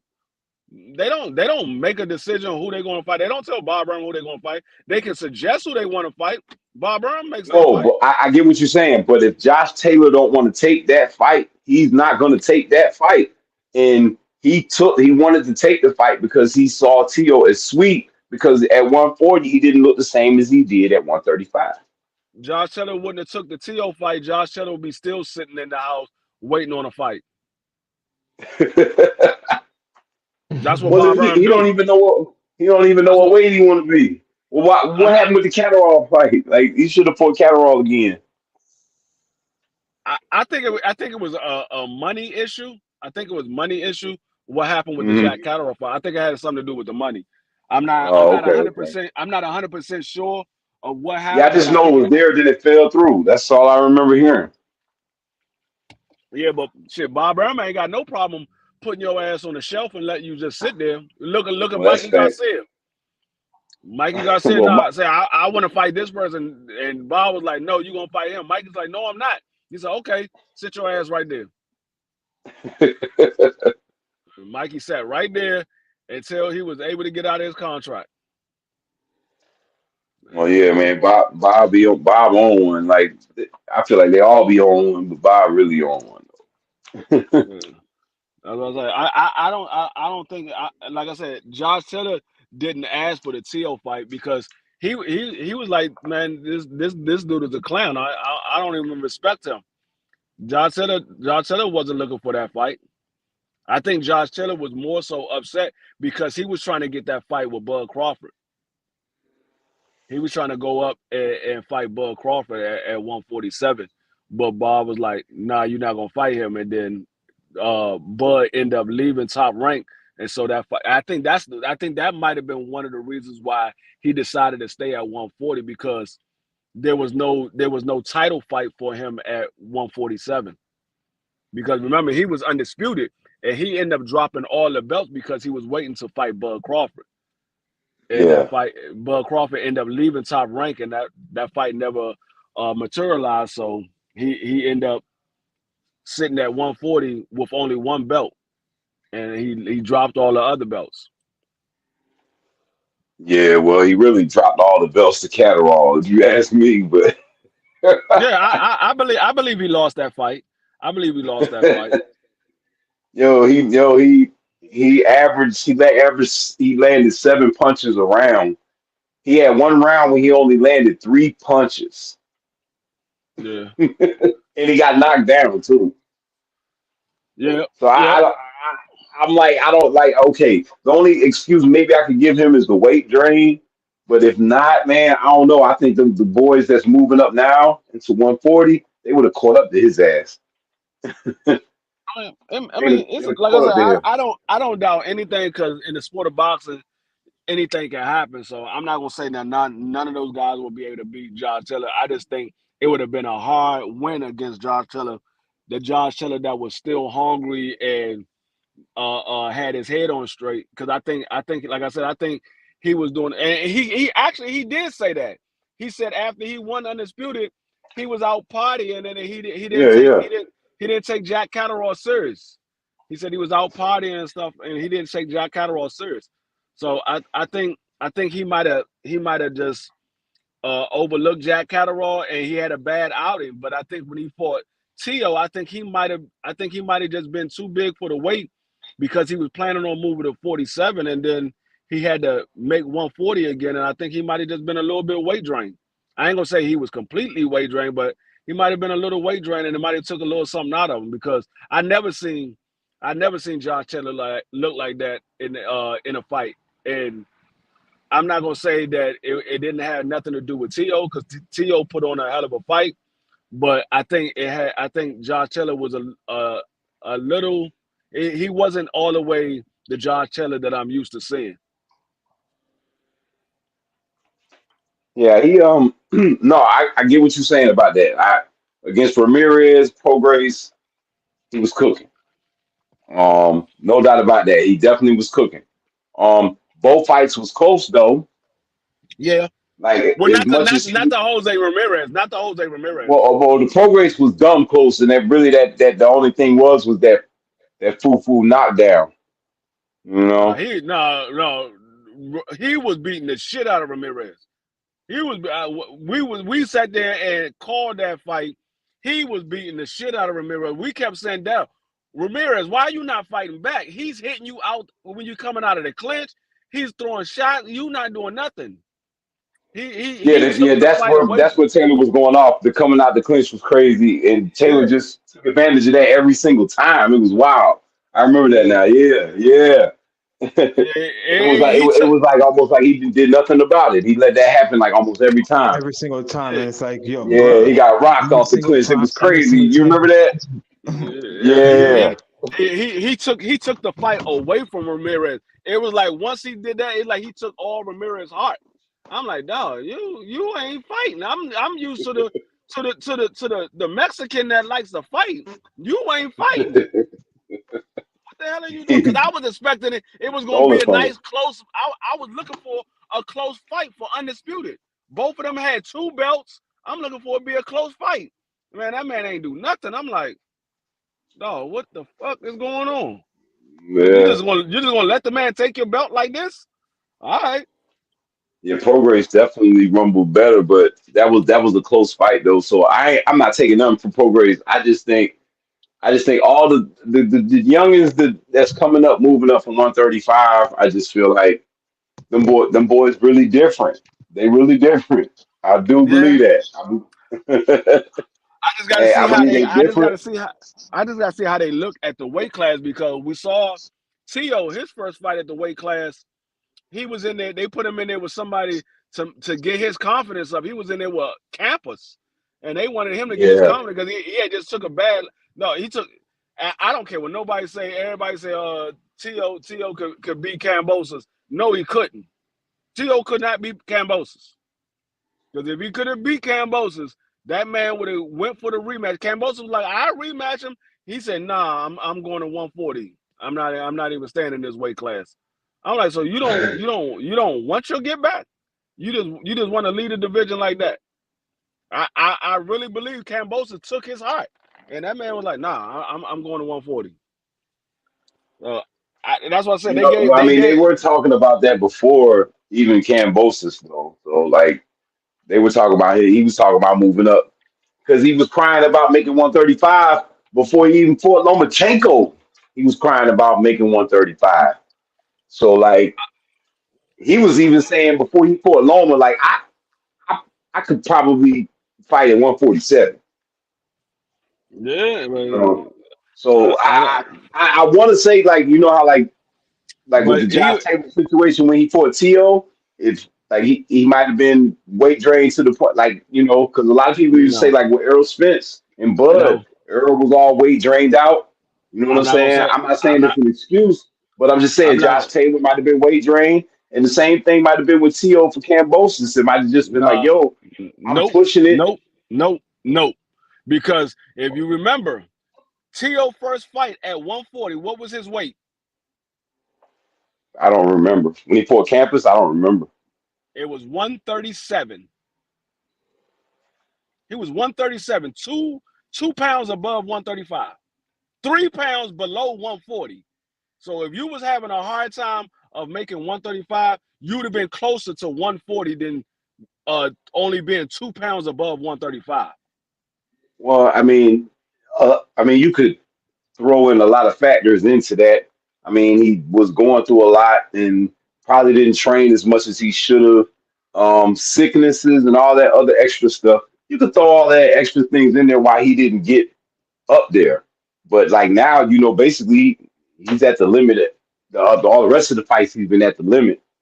You know, so you could Ah, throw that in there too. I get what you're saying though. I get what you're saying, but you could throw all those other factors in there why he might have only been at like 137. But at the time, like I said, you could go back. I remember when he was doing all the when he was fighting on Heisman weekend in New York City. I remember I forgot who he beat, but he was like, "Yo, man, it's tough making 135, yada yada yada, but I'm here, blah blah blah." This was before Loma and all that. So like you know, like everybody was even saying the end goal for him is 147, and that's why I think like with all them guys, I think all the guys at 135, I think the end game is 147. nah. I mean, maybe. I mean, for some of them, I don't think all. I don't think all of them gonna Maybe be not end so up much going. Tank Davis because Tank ain't big enough, but No, like I'm Ryan talking about. I'm talking about. Garcia, I'm talking about. I'm talking about. I'm talking about like Ryan and all them. They probably gonna end up at like 154. yeah, that's what I mean. Ryan is a big dude. Yeah. I mean, but you know, like I'm just saying like 147 when I mean like all the big money and all that is at 147. Like the big money is at 147. Shit, Um, Ryan already seen the big money. He like that. That ain't nobody at 147 making the money me and Tank making. well, that's true, man. That's true. That's Ryan like definitely y'all true. niggas got. I'm the money man at 140, niggas. Y'all gotta come see me. See, that's what I was just talking. We were before you came on. I was just talking about that, like how like being undisputed is great for like an accomplishment and everything like that. But like you know, you get undisputed. You know, it's a lot to come with it. You got all these mandatory challengers. You got fees and everything like that. And it's like it's crazy that when you got guys like Tank and like Ryan Garcia who don't necessarily they don't even have championships, but they've just developed the you know the ability to be able to make their money being big fights, and they don't have to be like tied down to boxing sanctions to any of the alphabet gangsters. You know what I mean? Yeah. I keep telling everybody, a championship is only valued by the fighter. If the fighter doesn't value the championship, that shit doesn't mean anything because you can still get big fights without having a championship involved. You can get the fights that you want without having a championship involved. That's why I tell people all the time, belts don't really mean anything. It means something to the fighters. It doesn't mean anything to the fans. All we want to see is the big fights. We could care less if they're a champion or not. We know who the best fighters are. We want to see the best fighters fight the best fighters. We don't care about the Right. championship. Unless you just a fan of a specific fighter and you say, look, I'm a Tank Davis fan. I want Tank Davis to be undisputed. Yeah, that's good for you. But Tank Davis don't like championships. So, like I said, for the fans, for the most part, fans don't give a fuck about the championship. They just want to see the fights. I don't. That's why I say it doesn't matter because the championship supposed to give you leverage in getting a bigger bag, but it doesn't always happen like that. You can be a champion and not get a big bag. We just seen Charlo. He just fought Canelo. He got the biggest bag of his career, but it was only like $6 million. It was only like six Yeah, million well, dollars. they say after all the extra stuff, he might make about 9, 10, which is pretty good. That's more than he's ever pulled in. But I get what you're trying to say. But but there's situations like, hey, um, if you got like like I mean, this is just I'm just saying something. But like right now, if Manny Pacquiao fights anybody, right now, if Manny Pacquiao came back and he fights anybody, he's going to make more money than them. Maybe, maybe, maybe. I No, don't, but I don't, I don't, I'm just talking about on that type of situation. Like whether you're champion or not, there's going to be some guys that have billing and they're going to come in and they're going to make more money than you. Like yeah. it's just Now what it is sometimes. Floyd would make more money than anybody if he came back. I wouldn't say Manny so much. Like if Manny No, came back and but fought somebody like Canelo, I don't think Manny would make more money. Even if he fought oh Bud, yeah, okay, like I don't think Canelo. But no, but what I mean is that there could be somebody that's a whole champion somewhere. Like if he fights, um, if he fights Devin Haney, he's going to make more money than Devin Haney. yeah, You because get what I'm saying? he's a bigger draw than Devin Haney. Yeah, But but Devin Haney's a whole undisputed champion out here, and he still would not make more money. yeah, George I Kambosos mean, made more money than Devin Haney who in the second fight too. Like he made more money in the second fight than Haney. who? Kambosos. No, actually, he really didn't. What do you He mean? really he really didn't. They just had it was they petitioned to the court. It was a lawsuit or something. They petitioned to the court. Cambosa only actually made like $4 million. What? What Only the made fuck? only made like four I'm just million. going off the numbers that they were talking about when the fight and the rematch was already locked in about the money I'm that talking. I'm talking about. Kambosos. I'm talking about. I'm talking about both fights. He only made like $4 million each. And that's more than what Devin Haney made. No, it's not. It isn't? Mm-mm. You gotta remember, Devin Haney is his own promoter. So yeah, Devin Haney got as a fighter, he got more money than Devin Haney. But Devin Haney also get a split of the promotion. He's Oh his own yeah, okay, promoter. all right. Well, yeah, when we talking about that, then yeah. But I'm talking about when it comes to like with the purse and like there's going to be certain fighters that you could fight. You could be a whole champion out here, and he's going to make more money than you. That's just sometimes it just The works. only reason why he got more money is because Devin Haney chose to take all those stipulations in the contract. Devin Haney didn't Hmm. have to do that. Devin Haney could have Yeah, said, but he "No, just we're wanted to gonna." make that shit. Devin Haney gonna say, "No." Devin Haney could have said, "No, we could negotiate, and I'll fight you in Australia, but we're gonna negotiate." He said, "I take the deal." He said, "I take the deal that you gave Loma, which locked him into that contract of him getting however much money he got, and Cambosa supposedly had got $10 million. He locked Yeah, because himself in that deal because he said, "I that take was the whatever you gave Loma." But he could have said, "Look, I'll fight you in Australia. Nobody else is trying to fight you. I'll fight you in Australia. Let's negotiate." He could have negotiated where they could have got a 50-50 split, or he could have negotiated where they got Cambosa got a little bit more than him, or whatever. So it was him that locked himself into that deal. no Because doubt, no Cam, doubt. I just but when I heard the numbers and everything like that, it was just like it just made it seem like Devin Haney was taking basically low key a slave deal, just doing anything to get out there, get the recognition, get that fight down, get those titles, you know. yeah, I mean, he knew it was going to be an easy win.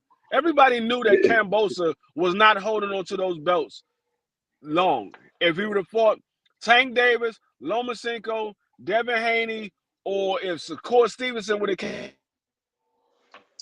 Yeah, they were all washed him up. that belt, if he would have fought somebody like a Dag the belts. He probably would have been able to beat them and kept the belts. But any of those top guys, he wasn't holding on to those belts. No, he So wasn't. I that's agree. why Even if Devin took that fight. Loma would have got him, Yeah, that's why Devin Loma would took have the got him. fight. Devin like, okay, yeah, I'm gonna get a low bag or whatever for these 2 fights, but I know I'm gonna be champion after this first one.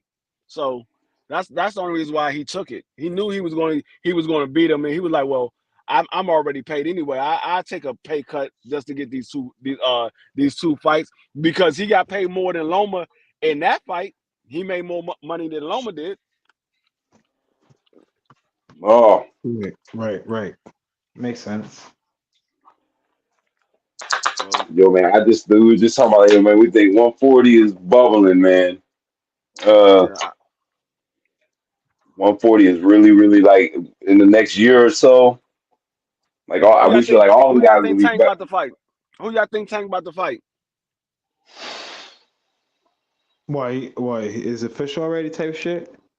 No, ain't nothing official. They still working on the negotiations. Who do I What think? Are what they at one working on something right now? at 135? No, who you think Tank his next fight is? He got a What at fight that's supposed to be 135, right? happening. I don't know what it's going to be. They never said what it was going to be. They never said it was going to be 135 or if he's going to fight at a catchweight.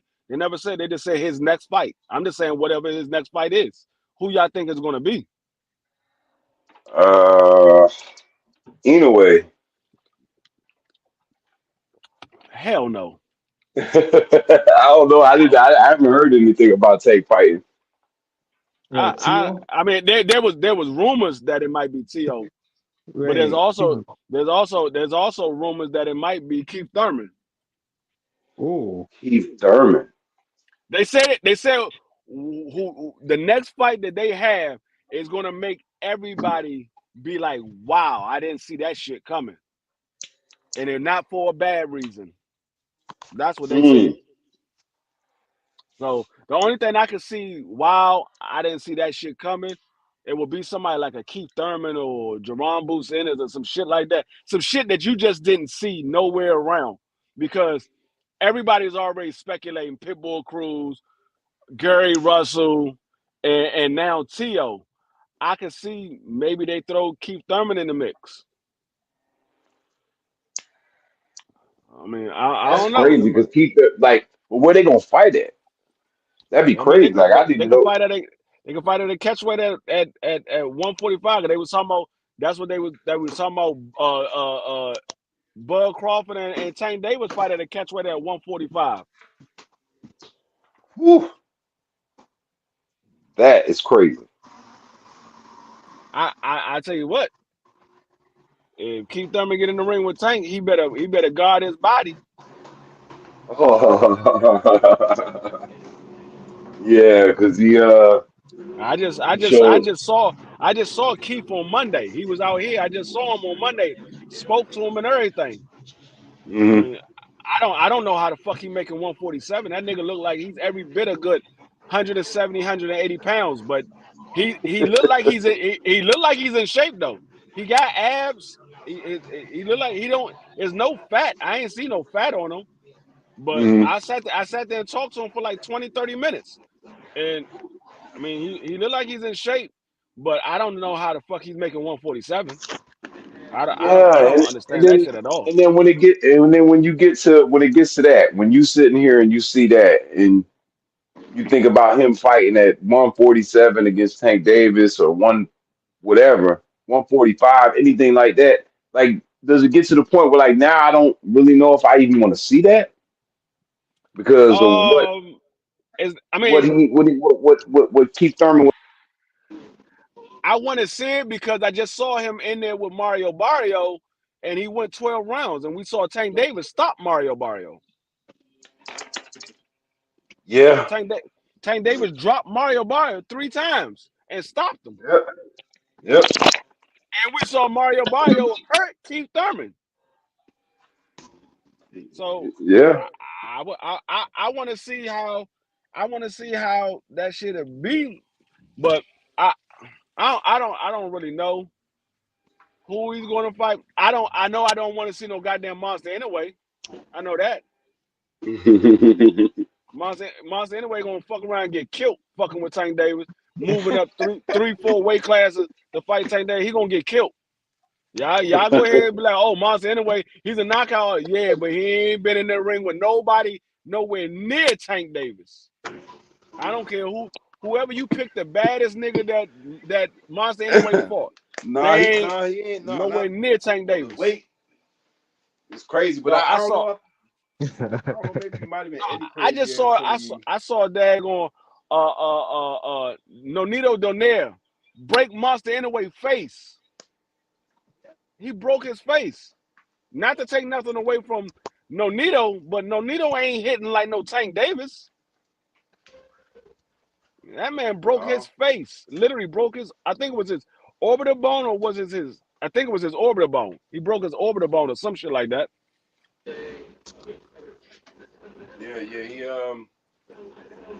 That first fight with Donaire was a war, man. Yeah.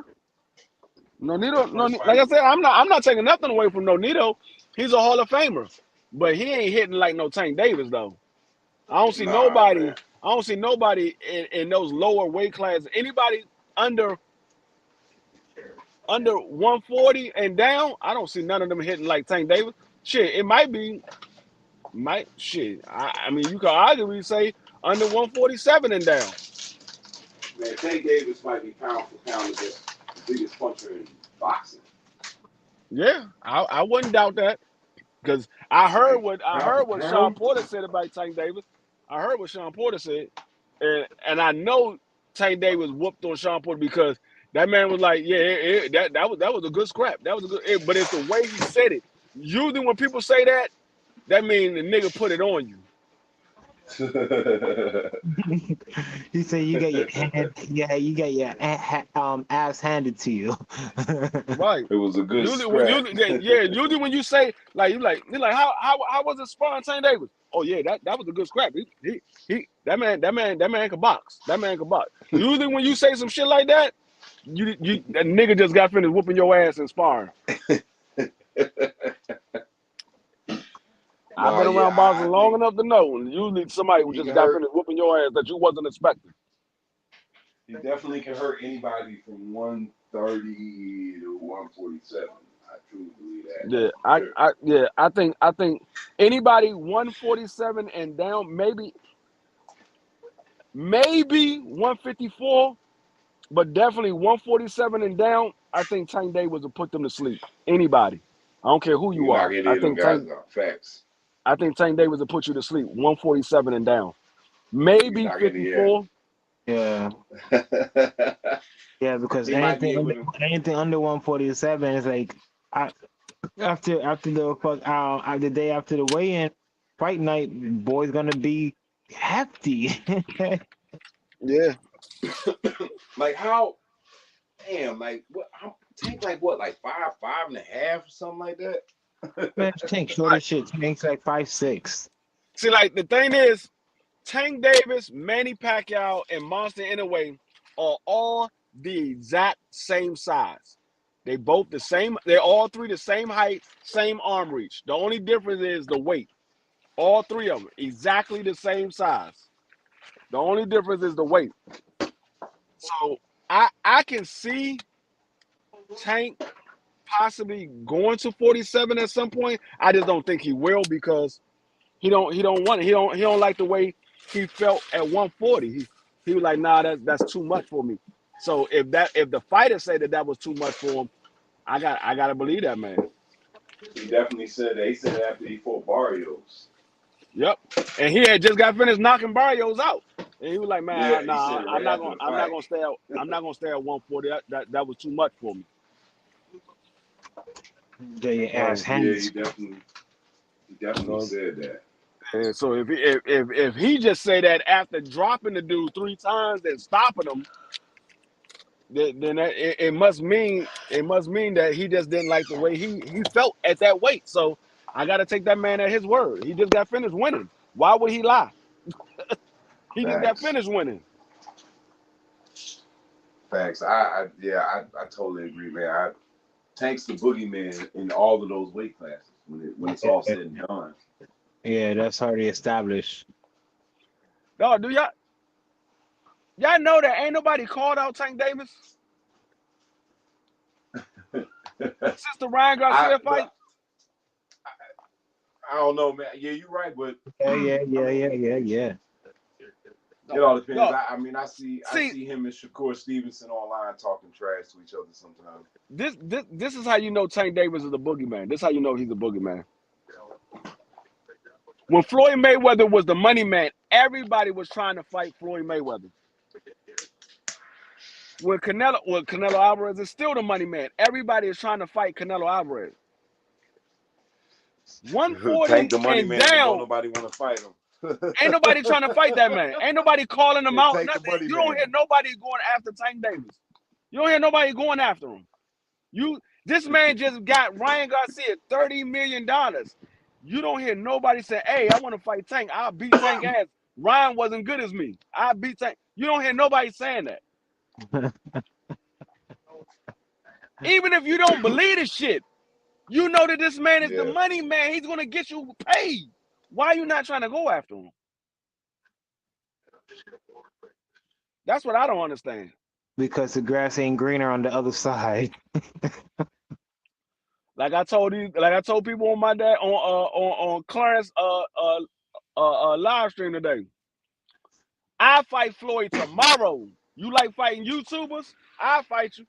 Somebody know who Floyd. If y'all got connection to Floyd, tell him to hit me up. I fight his ass. They were like, "Nigga, you stupid. Floyd gonna fuck you up." Nigga, I'm about to get paid. I'm about to get paid. I fight it. He like fighting YouTubers. Shit, don't keep going overseas, nigga. You got a nigga right here in the United States that is willing to fight you right now. I fight your ass tomorrow. Let's I, go. I don't even need a big bag. Just give me 5. I'm good. I ain't gotta have no big bag. Give me 5. I ain't asking for no 10, 12, none of that. Give me 5. I'm good. Shit, matter of fact, you ain't even gotta give me 5. Give me Two. 3.5. Give me two. Give me two. Give me 3.5. I'm good. I could I, could- Yeah. I could I could flip that a couple of times. I'd be straight for the rest of my life. Work with it. We can work with it. Yeah, He said, Floyd out "Nigga, here you get fighting two. I work YouTubers, with two. boy. I work with two too." Fighting, Shit. fighting YouTubers. That's just Let crazy. me ask this. Let But me you're ask you right this. though. That is funny. Like you'll make the most money fighting Tank Davis, and ain't nobody out here calling him out. Like I said, I see him and Shakur online talking trash to each other every once in a while, but that's like the only person that say anything about Tank.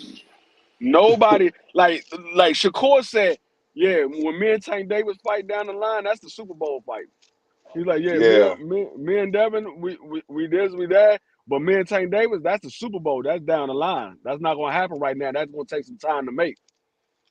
yeah, they want that to bubble, but I think it's probably gonna eventually have to happen.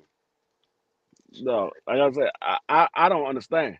I will be calling Tank Davis out every single day. That nigga just made Ryan Garcia $30 million. Nigga, when can I get in the ring, Yeah. nigga? I know what I did. I know what I did to you back in the day in Spawn, nigga. I never heard Devin Haney say nothing about Tank Davis after the Lomachenko fight. This nigga talk all this time Moving up, before moving on up. before they before the Lomachenko fight happened. They Tank Davis this, Tank Davis that. They asked Tank Davis after his fight with Ryan Garcia, what's going on with Devin Haney? We'll talk to Devin Haney after May 20th. He ended up getting locked up. He couldn't talk to Devin Haney. But Devin Haney had his fight. Them motherfuckers didn't mention Tank Davis' name not one time. Not one time. I still haven't heard him say nothing about Tank Davis. Yeah, I'm man, like, you right, man. damn. And from what I Prop, from what I've been hearing, Stephen Espinoza said they reached out to Devin Haney and tried to make the Tank Davis fight, and they said they was going in a different direction. So I'm like, well, Stephen Espinosa is a fucking bullshit artist, so I don't really listen. I don't believe everything he say, but I do believe that they at least said something. They at least made the call. You feel me? You know, they at least made the call because they thirsty. Yeah, I mean, like I said, they said it. They say they were going in a different direction. I mean, I haven't known Steve Espinoza to lie. Nah, he be. I wouldn't say he lied, but he fabricate. All them rich corporate motherfuckers do. I don't know. I mean, ain't no need to fabricate too much longer because PBC is going to Amazon Prime. They about to start fighting on Amazon Prime, so ain't no need to be lying for PBC. Yeah, man. Damn, that's crazy. But damn, I don't even like that. I don't like that. When I was reading What? about it, I was like, I don't like that. I don't like. I don't trust Amazon with anything like that. I mean, they doing football, so I don't even like it. I don't know how long it'll last. To keep it real, like I'm about to when I get off the stream with y'all, I'm about to go look and see how their ratings are doing. Like what kind of like ratings they're pulling on these Thursday night games. Their ratings is good as shit. Like Amazon is going to take over a lot of shit. Do you know who's Amazon's biggest competition? Their biggest competition is Walmart. Amazon taking over. They taking over I know everything. In the grand scheme of shit, yeah, I get what you mean in the grand scheme of things. Like Amazon taking over everything. They got grocery stores out here now. They doing the daggone their own deliveries.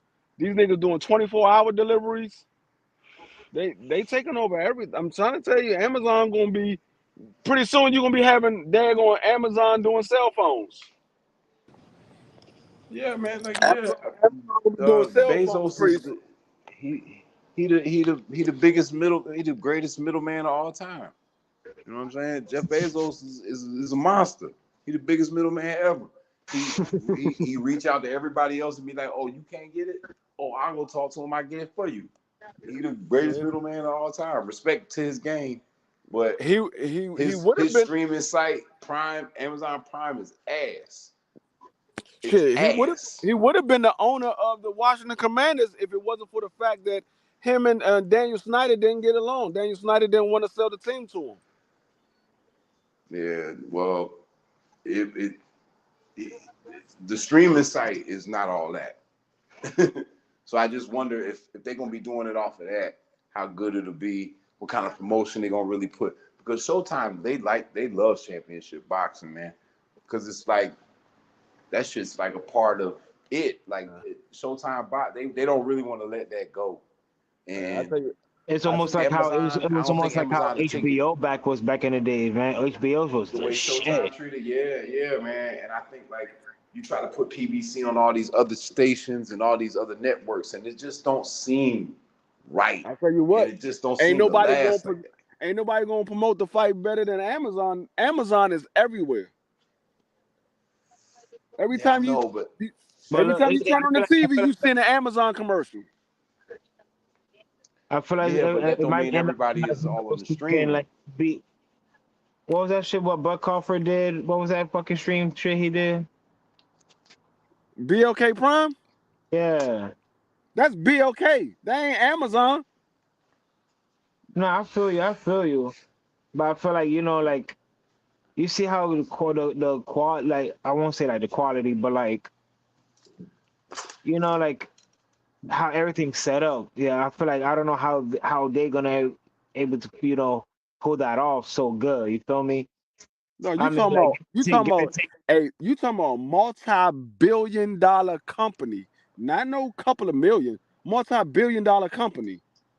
Amazon is one of the biggest consumer companies in the world, not just the United States, in the world.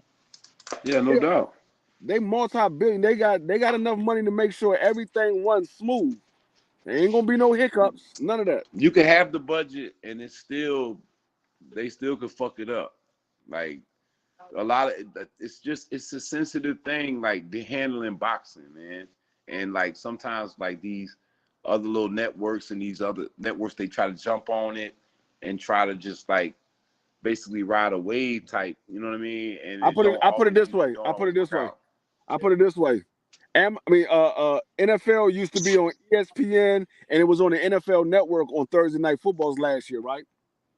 No doubt. NFL been on Amazon Prime this year for NFL. You didn't notice no difference except for the channel that you had to change to. You ain't noticed no difference. Well, it's a difference because when it was on NFL Network, the Thursday night games didn't come on until after week 4. Like you got to see they used to broadcast them on network TV. Yeah, that's what I said. The only difference that you notice is the channel that you had to go to. But far as the broadcasting, everything was smooth. Everything looks exactly like if it was on NFL Network or ESPN. Yeah. They got the same broadcasters and all that. Everything still looked the same. Yeah, I watched the games. It's cool. The broadcast, you know, everything be cool. They got Richard Sherman and them on there, Tony Gonzalez. It's all cool. They all right. They got Al Michaels. They got Kirk Herbstreit. They good to go.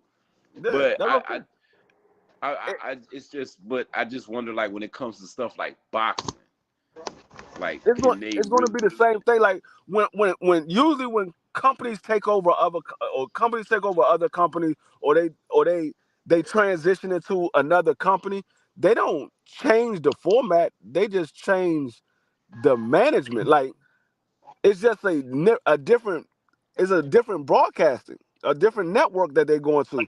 They're not changing the personnel. They just changing a different network. It's the same thing if they was going to ESPN. It would still be the same personnel, the same broadcasters and everything. It would just be on ESPN instead of being on Showtime. Yeah, but it's just because I just say like sometimes networks don't handle boxing right. There's been a bunch of networks that just don't handle it right. They had the money. You know what I'm saying? Especially like when they do a lot of like when they put when like boxing was on like USA and Spike, that's Viacom money. They got that's as long as it get. You know what I'm saying? So like and they had the big budgets and they used to flub it. Even like Disney, like with ABC back in the day while World of Sports was popping, they tried to bring it back and it was awful.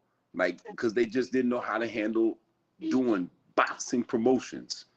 And even though it's all the same promoters involved, it's just the network itself would fuck up cards sometimes. But you do know that Showtime don't do boxing. No, I know they don't do it, but they put it on their channel and they run all the production for the shows, for the fights. All they do is broadcast it. That's all they do. They don't put the ring together. They don't pick the venue. They don't pick the ring together. They don't do nothing. All they do is have the camera crew and the network. That's all they got. That's all Showtime does. And they do it well. And it will be the same people. It's been a bunch of networks that have done this same thing, and it done shit, man. Even DAZN, in my opinion, is. I was just about to say that. I was gonna say DAZN. DAZN did it. And DAZN basically, in my opinion, DAZN is a failure, and they've got fighters, and they've got whatever the hell, they've got a decent budget, and it's still, to me, is a failure because of the fact that they don't know how to really like run cards. They just don't know how to really run cards. They just don't have the feel. And no, that's because like Showtime knows how to do it. It comes off kind of artificial. That's because Eddie Hearn don't know how to matchmake, and he want to put on all these UK fighters because DAZN. Let's be honest, DAZN was really for the UK. That's what they show in the UK. That's what the DAZN is for. It's for the UK.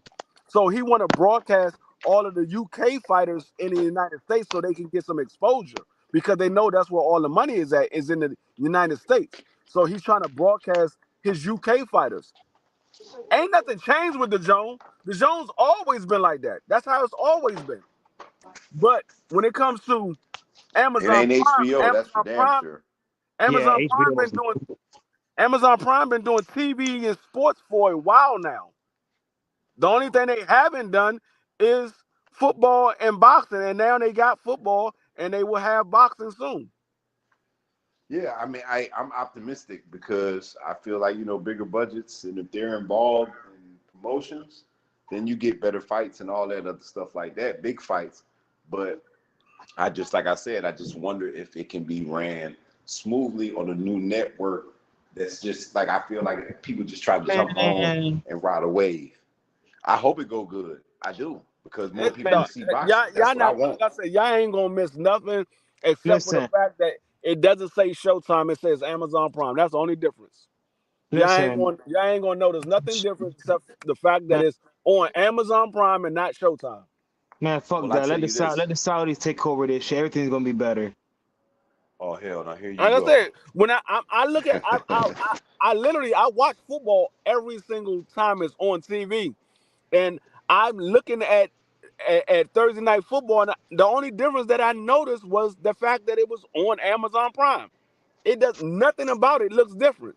I couldn't tell if But that was a okay, daggone Amazon Prime broadcasting station or if it was an NFL Network broadcasting station. Everything looked exactly the D, but same. Except for down in the corner there it are says a lot of Amazon people Prime. though, D, out here. There are a lot of people out here that did not like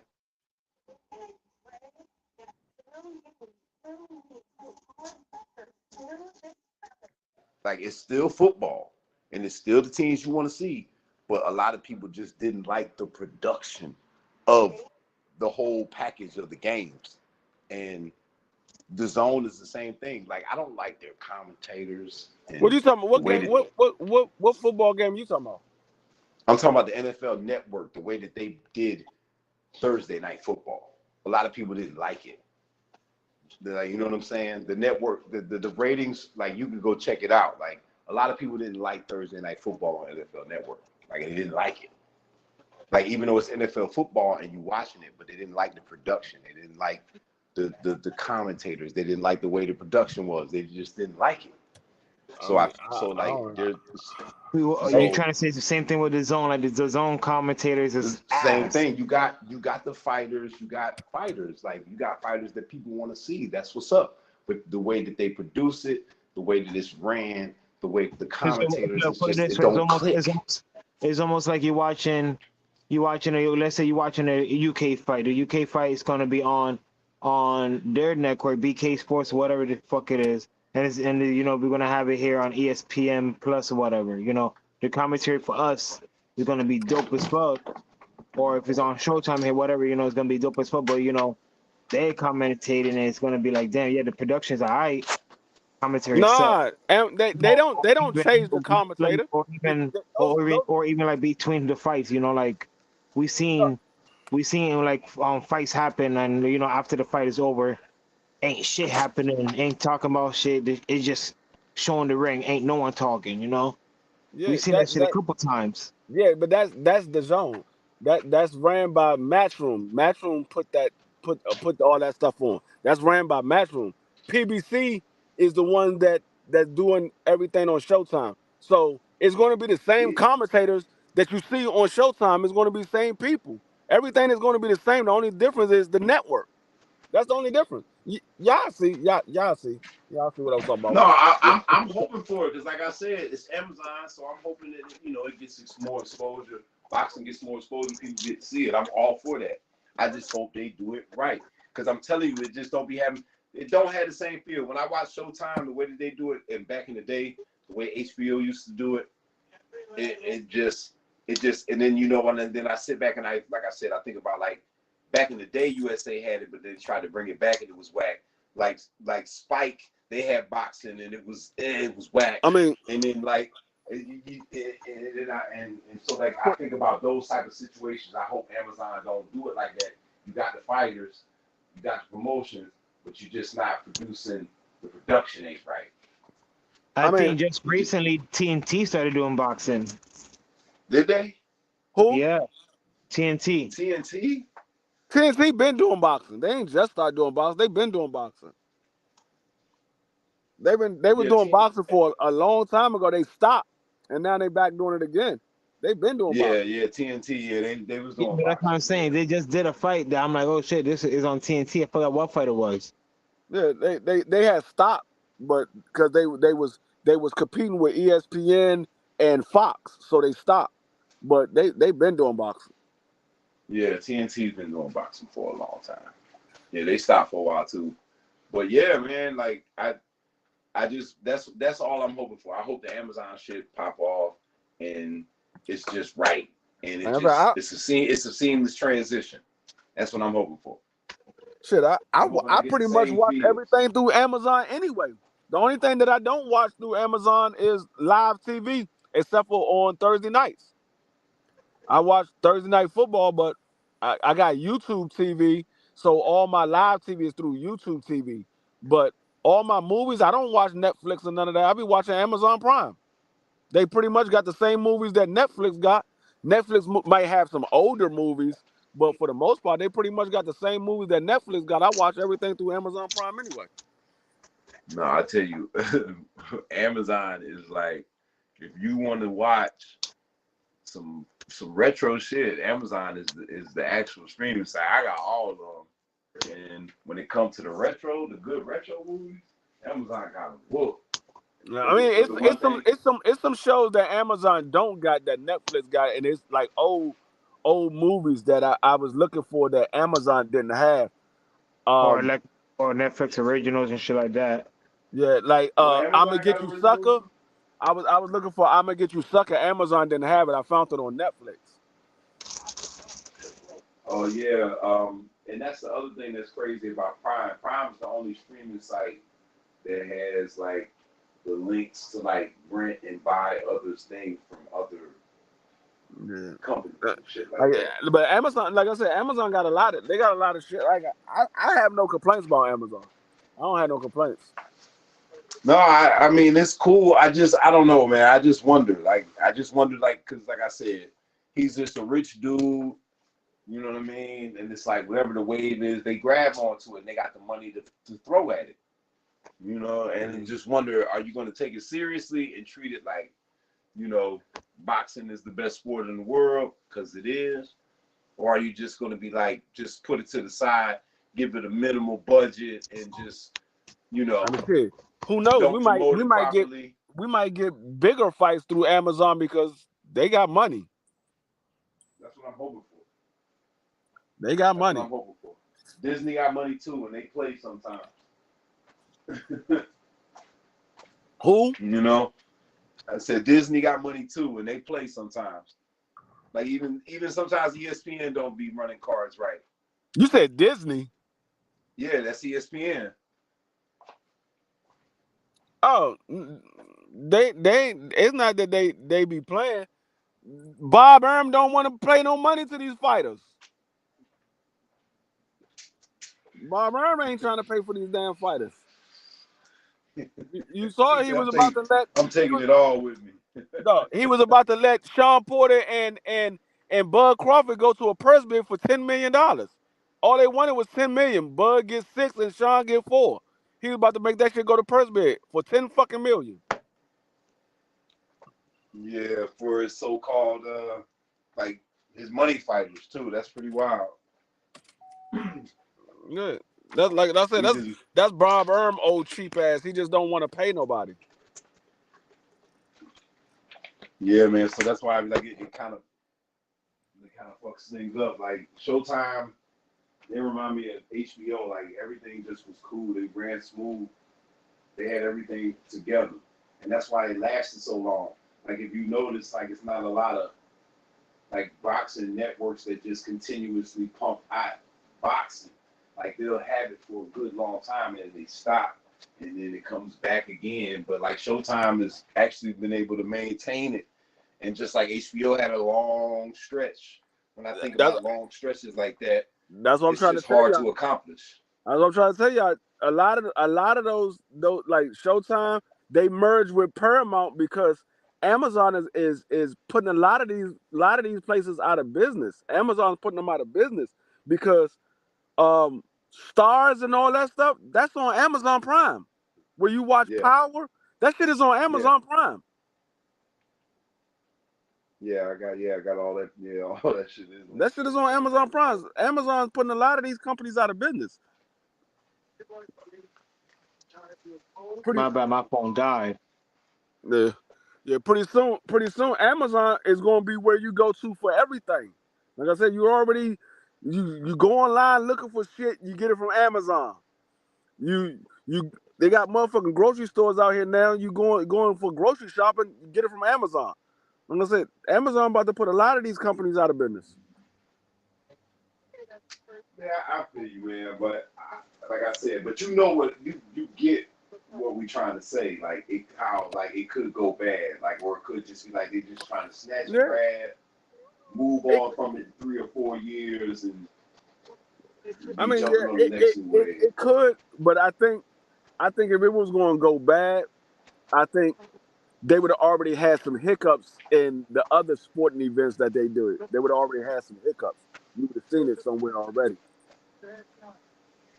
That's I what I'm hope saying. they throw the proper everything at it. Now, if they gonna bring just everybody from Showtime on over, then that'd be then Yeah, that's what they're doing. They're should be. bringing everybody, all of the broadcasting and everything, all because all of those guys are PBC people. They hired by PBC. They're not hired by Showtime. They work on Showtime for the boxing event, but those are PBC people.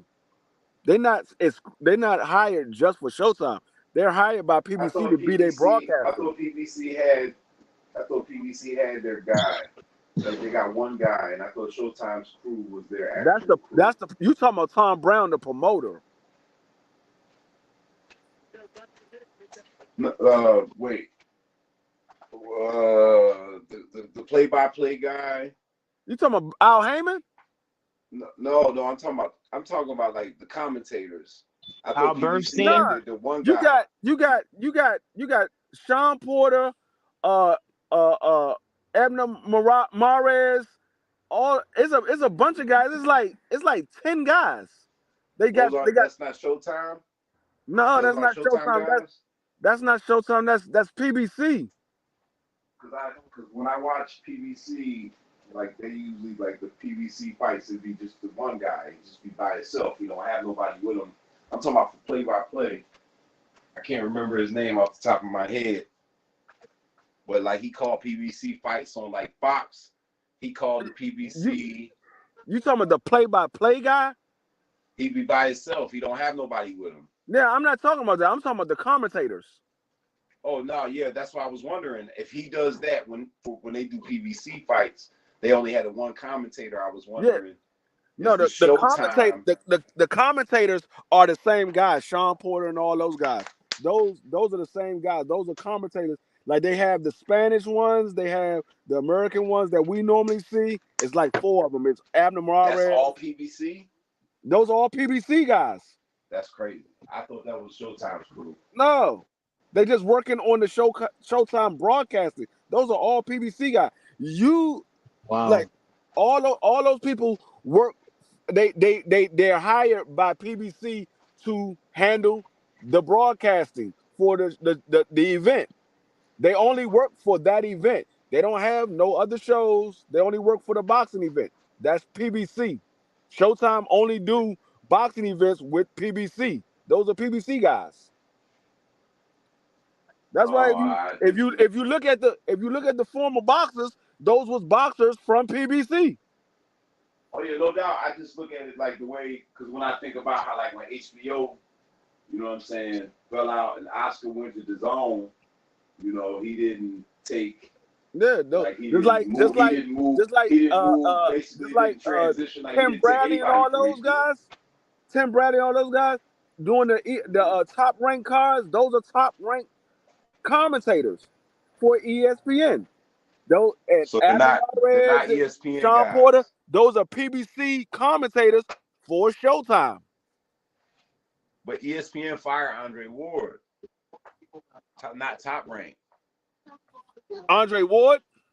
Yeah, ESPN fired Andre Ward, not Top Rank. That's why I wonder if is the Showtime Championship boxing crew, are they Top Rank guys, or are they just a part of the Showtime thing? And I don't know if they fired him or Andre Ward decided to leave on his own. No, they ESPN got rid of a lot of. You remember when they got rid of all them top guys? They got rid of everybody that made so much money. Basically, they got rid of everybody that made a whole lot of money. And he was just one of them. He was just one of the higher paid commentators that they had on the payroll. They had to let a lot of them go. Who? Andre Ward? Yeah, Andre Ward. Yeah, he was a part of like the one when Keyshawn Johnson got let go, Max Kellerman got let go.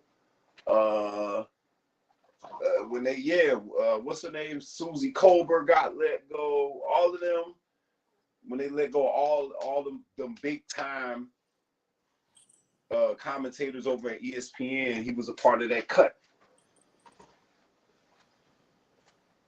Shit, Top Rank about to be in the same situation as PBC. Were they about to move? Yeah, I think they haven't. ESPN didn't redo Top Rank's contract. Oh man, well I'm telling you, I think that's because the ratings ain't there, man. They might be going over to Amazon Prime as well. That's crazy. Hey. Last time I heard, ESPN didn't redo Top Rank's contract.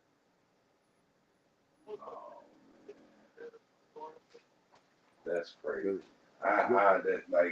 ESPN. That's what ESPN been losing a lot of money. They broke even with the Lomachenko and Devin Haney fight. They lost money. They lost money multiple times for Bud. So yeah. They've been that's why they've been trying to stack their cards because they've been losing so much money.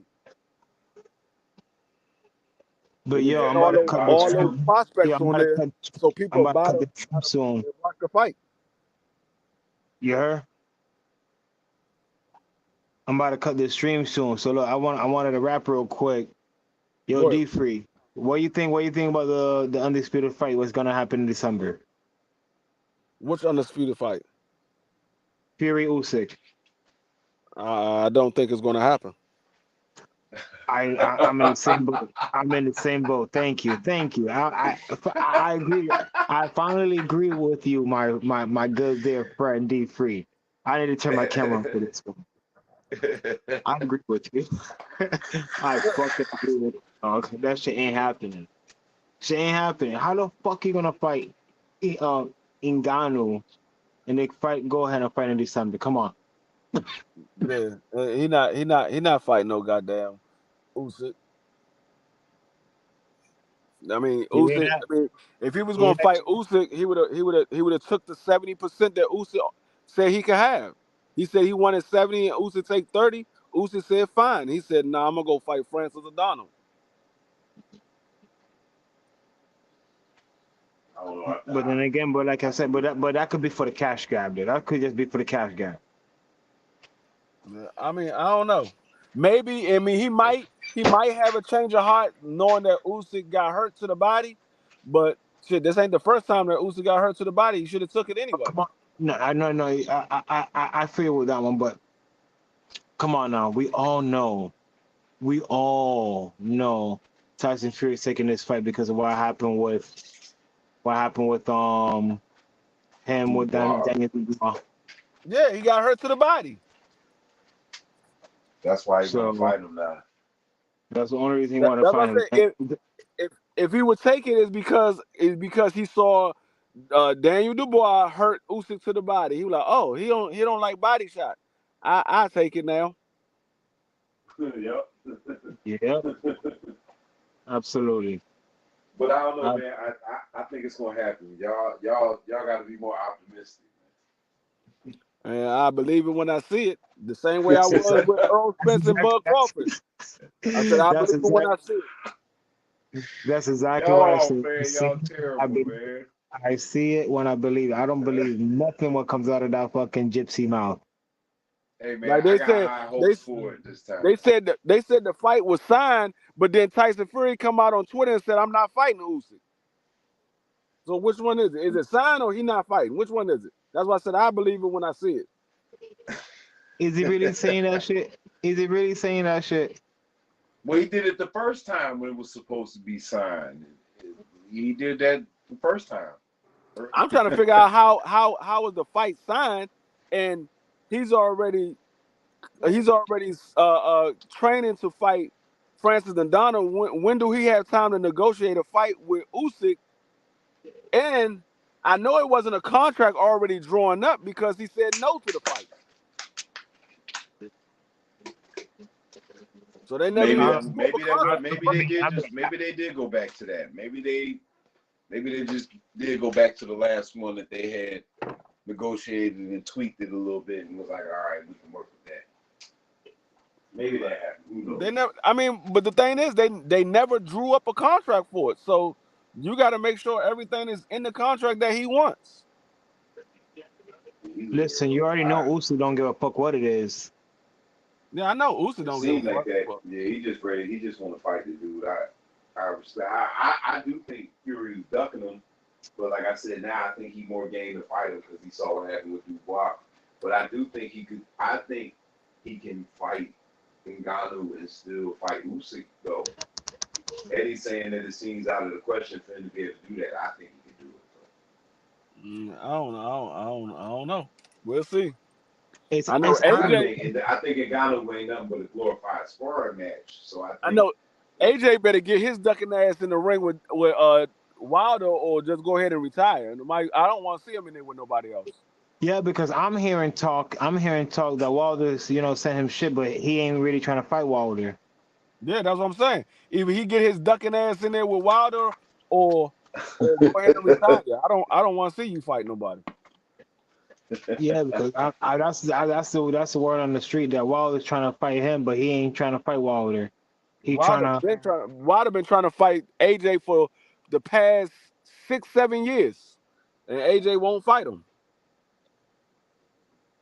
Yeah, that's a fight that I don't know that fight should have happened before Fury even fought Wilder the first time. Right? He asked for $50 million, and this nigga Wilder sent him $50 million. He said, check your email. That man said, man, I'm not signing my soul to the devil.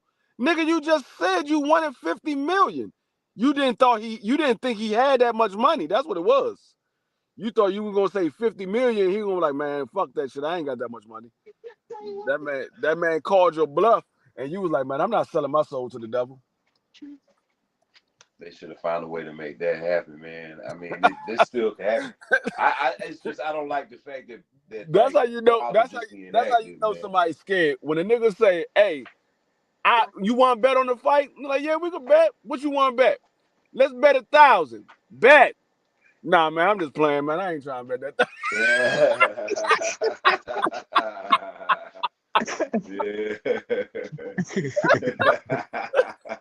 That's exactly what happened. He was like, man, you want to fight? Yeah, we can fight. How much you want for the fight? Give me 50. Bet. Check the email. It's in the email. Man, I ain't selling my soul to the devil.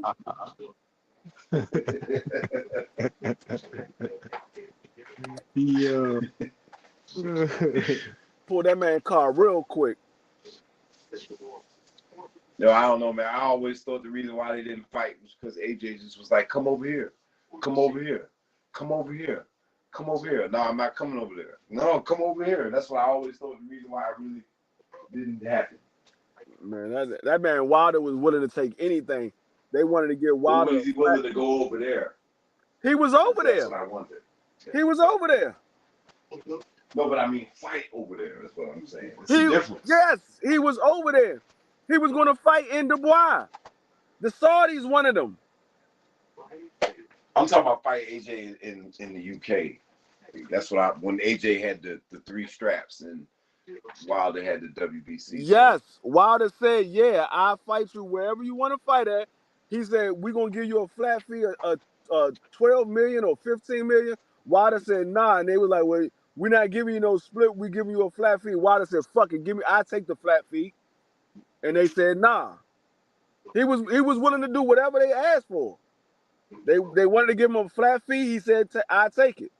They wanted to fight over there. He said, we can fight over there. They said they wanted 50. He sent them 50. They was like, no. Every time they kept saying no. That's crazy.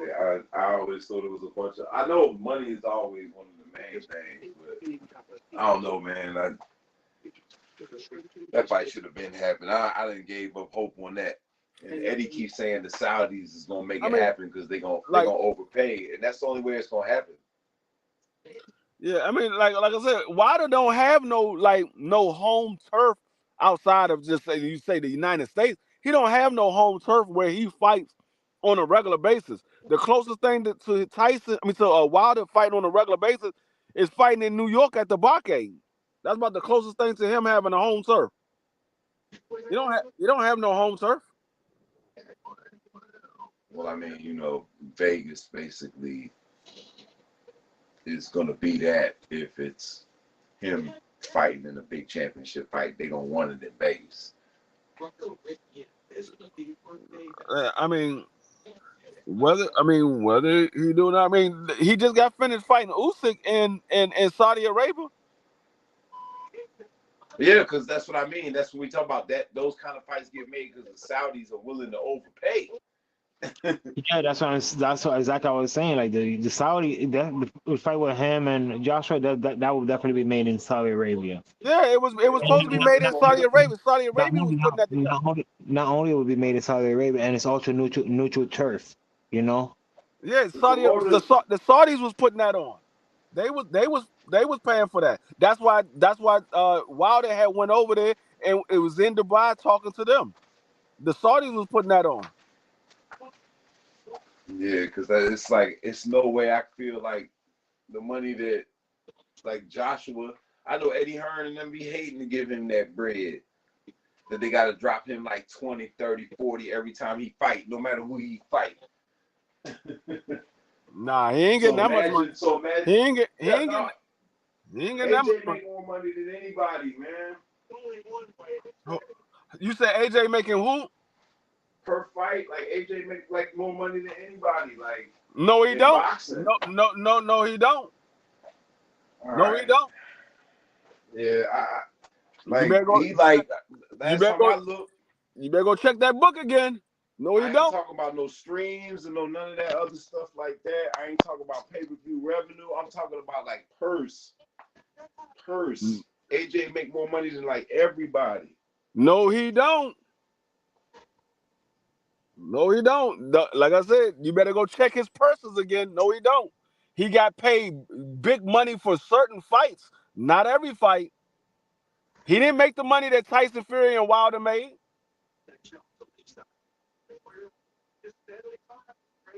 Anthony Joshua has made the 8th most amount of money boxing all time.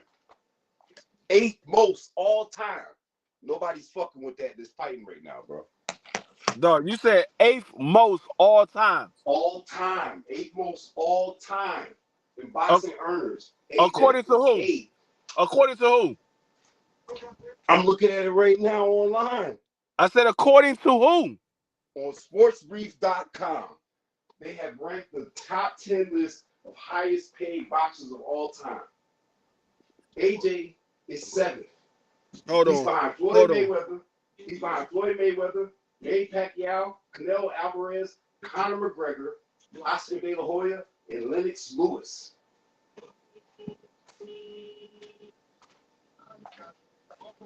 He's a 7th. He gets that chicken.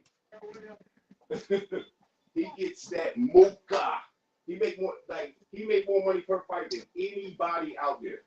I heard he pulled in like 20, 25 million pounds. AJ made $36 million. Tyson Fury made 65. No, I'm talking about total earnings all time for all their fights. No, I'm not talking about all your fights combined. I'm talking about how much you make per fight.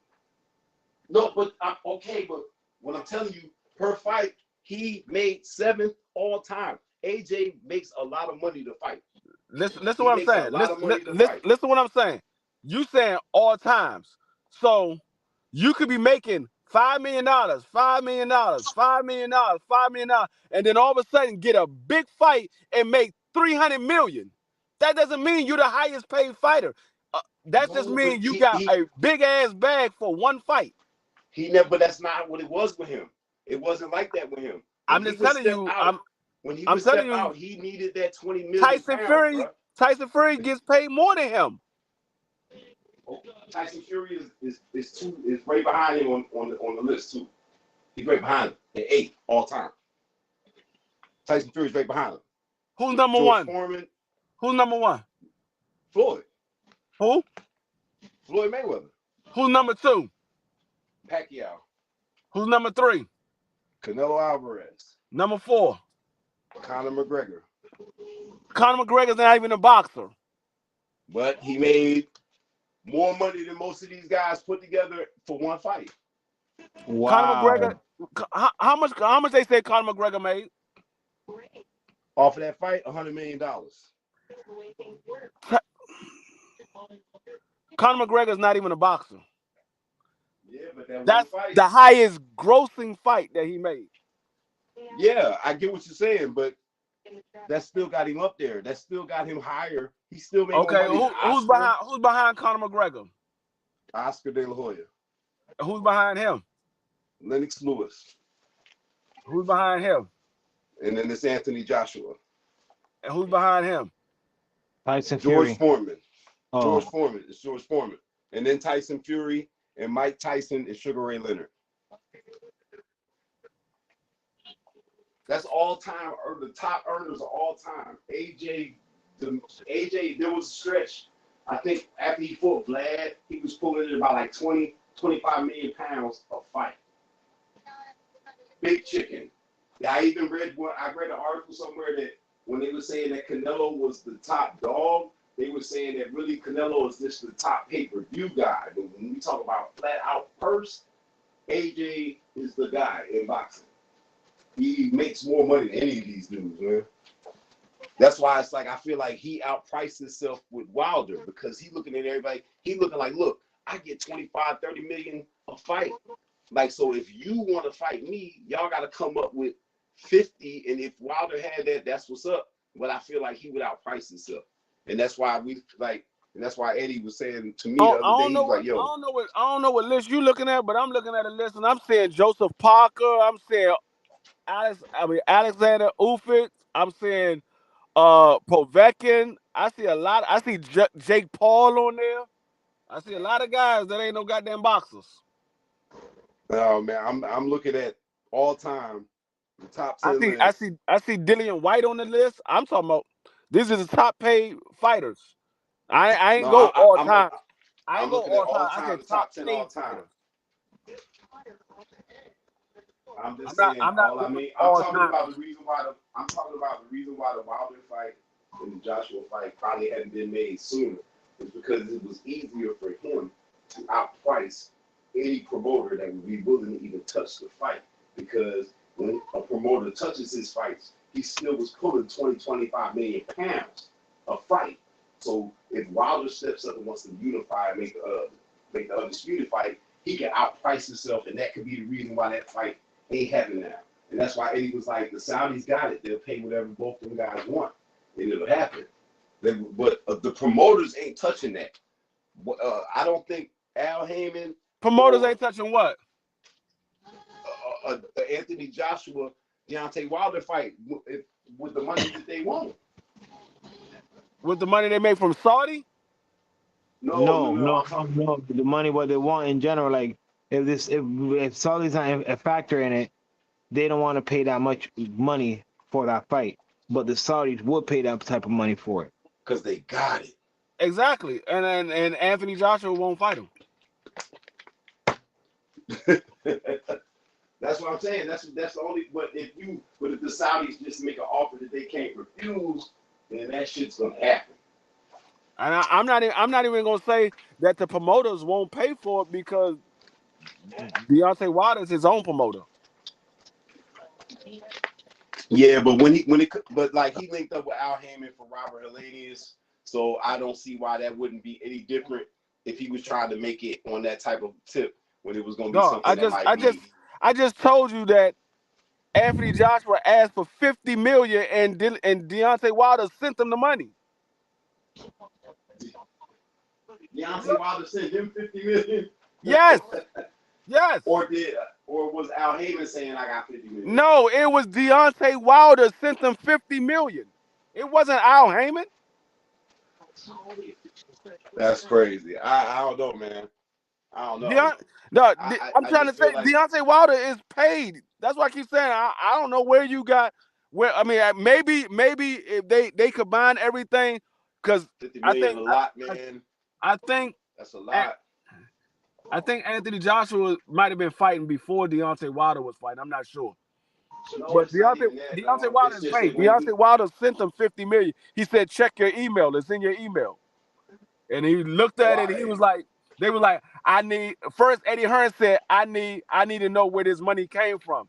And Deontay Wilder said, well, you can talk to my lawyer, he'll tell you where it came from. And then that's when AJ was like, I'm not gonna sell my soul to the devil. Oh wow. Well, man, like I said, we just were saying if it happens, it's going to be the Saudis. It ain't that's what it's going to be. It won't be. We don't think the promoters are going to touch it. They ain't gonna want to touch paying them guys what they gonna want.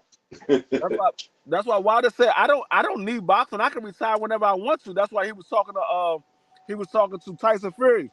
He was like, you need boxing. I don't need boxing. I got businesses outside of boxing. I'm straight. Like Deontay Wilder is paid. He's straight. That man moving close to 9 figures. Well, I mean, hey, if look, for boxing's sake, I mean, shit, that I feel like that got to happen, but you got to get this Usyk Fury shit out the way first. I feel like then you had a winner of that, then then I feel like then you really see who really got it, like who really the top dog in the heavyweight division, like that. Because I think Wilder can beat Joshua. So I do too. I think Wilder can beat him. I think his right hand is just way too fast. AJ just ain't gonna see that joint coming. He just ain't gonna see it. He gonna get 1-2. He gonna get knocked out with a 1-2. I can see it now. Damn. I can see it now, but I still want to see it. Yeah, I was gonna say, but I still want to see it. It gotta happen. I feel like I'm not gonna lie. I'm about to sign off. I need to end this stream. We put in almost 3 hours. I need to end this shit. Hey man, it's all good. Watch hours bag. We was in our watch hours bag. I don't know how much Anthony Joshua is getting paid per fight, but they said that man's net worth is only $47 million. Hey, I don't know what he done burned through or whatever like that, but they talk about like total he done made damn near $100 million on his fights. So like his net worth could be around that, but like total purses, he up there with the top dogs. He up there with the top dogs. Like in the UK, he's the guy. Like he's the most popular fighter in the UK. Like they fucking love him over there, and they love to hate him too. Like it's different when you talk to them. I know he's one of the top fighters over there, but you got to remember that their pay-per-view is only $25. Yeah, I get it. But when they do his fights in these stadiums, when they put him 50, 60, 70K in there, and they charge him big time money. They're not charging big time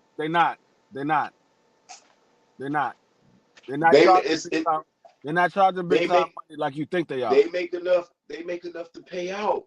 They might make enough to pay out, but they're not charging big time money. Like that's why they doing 80,000 seats.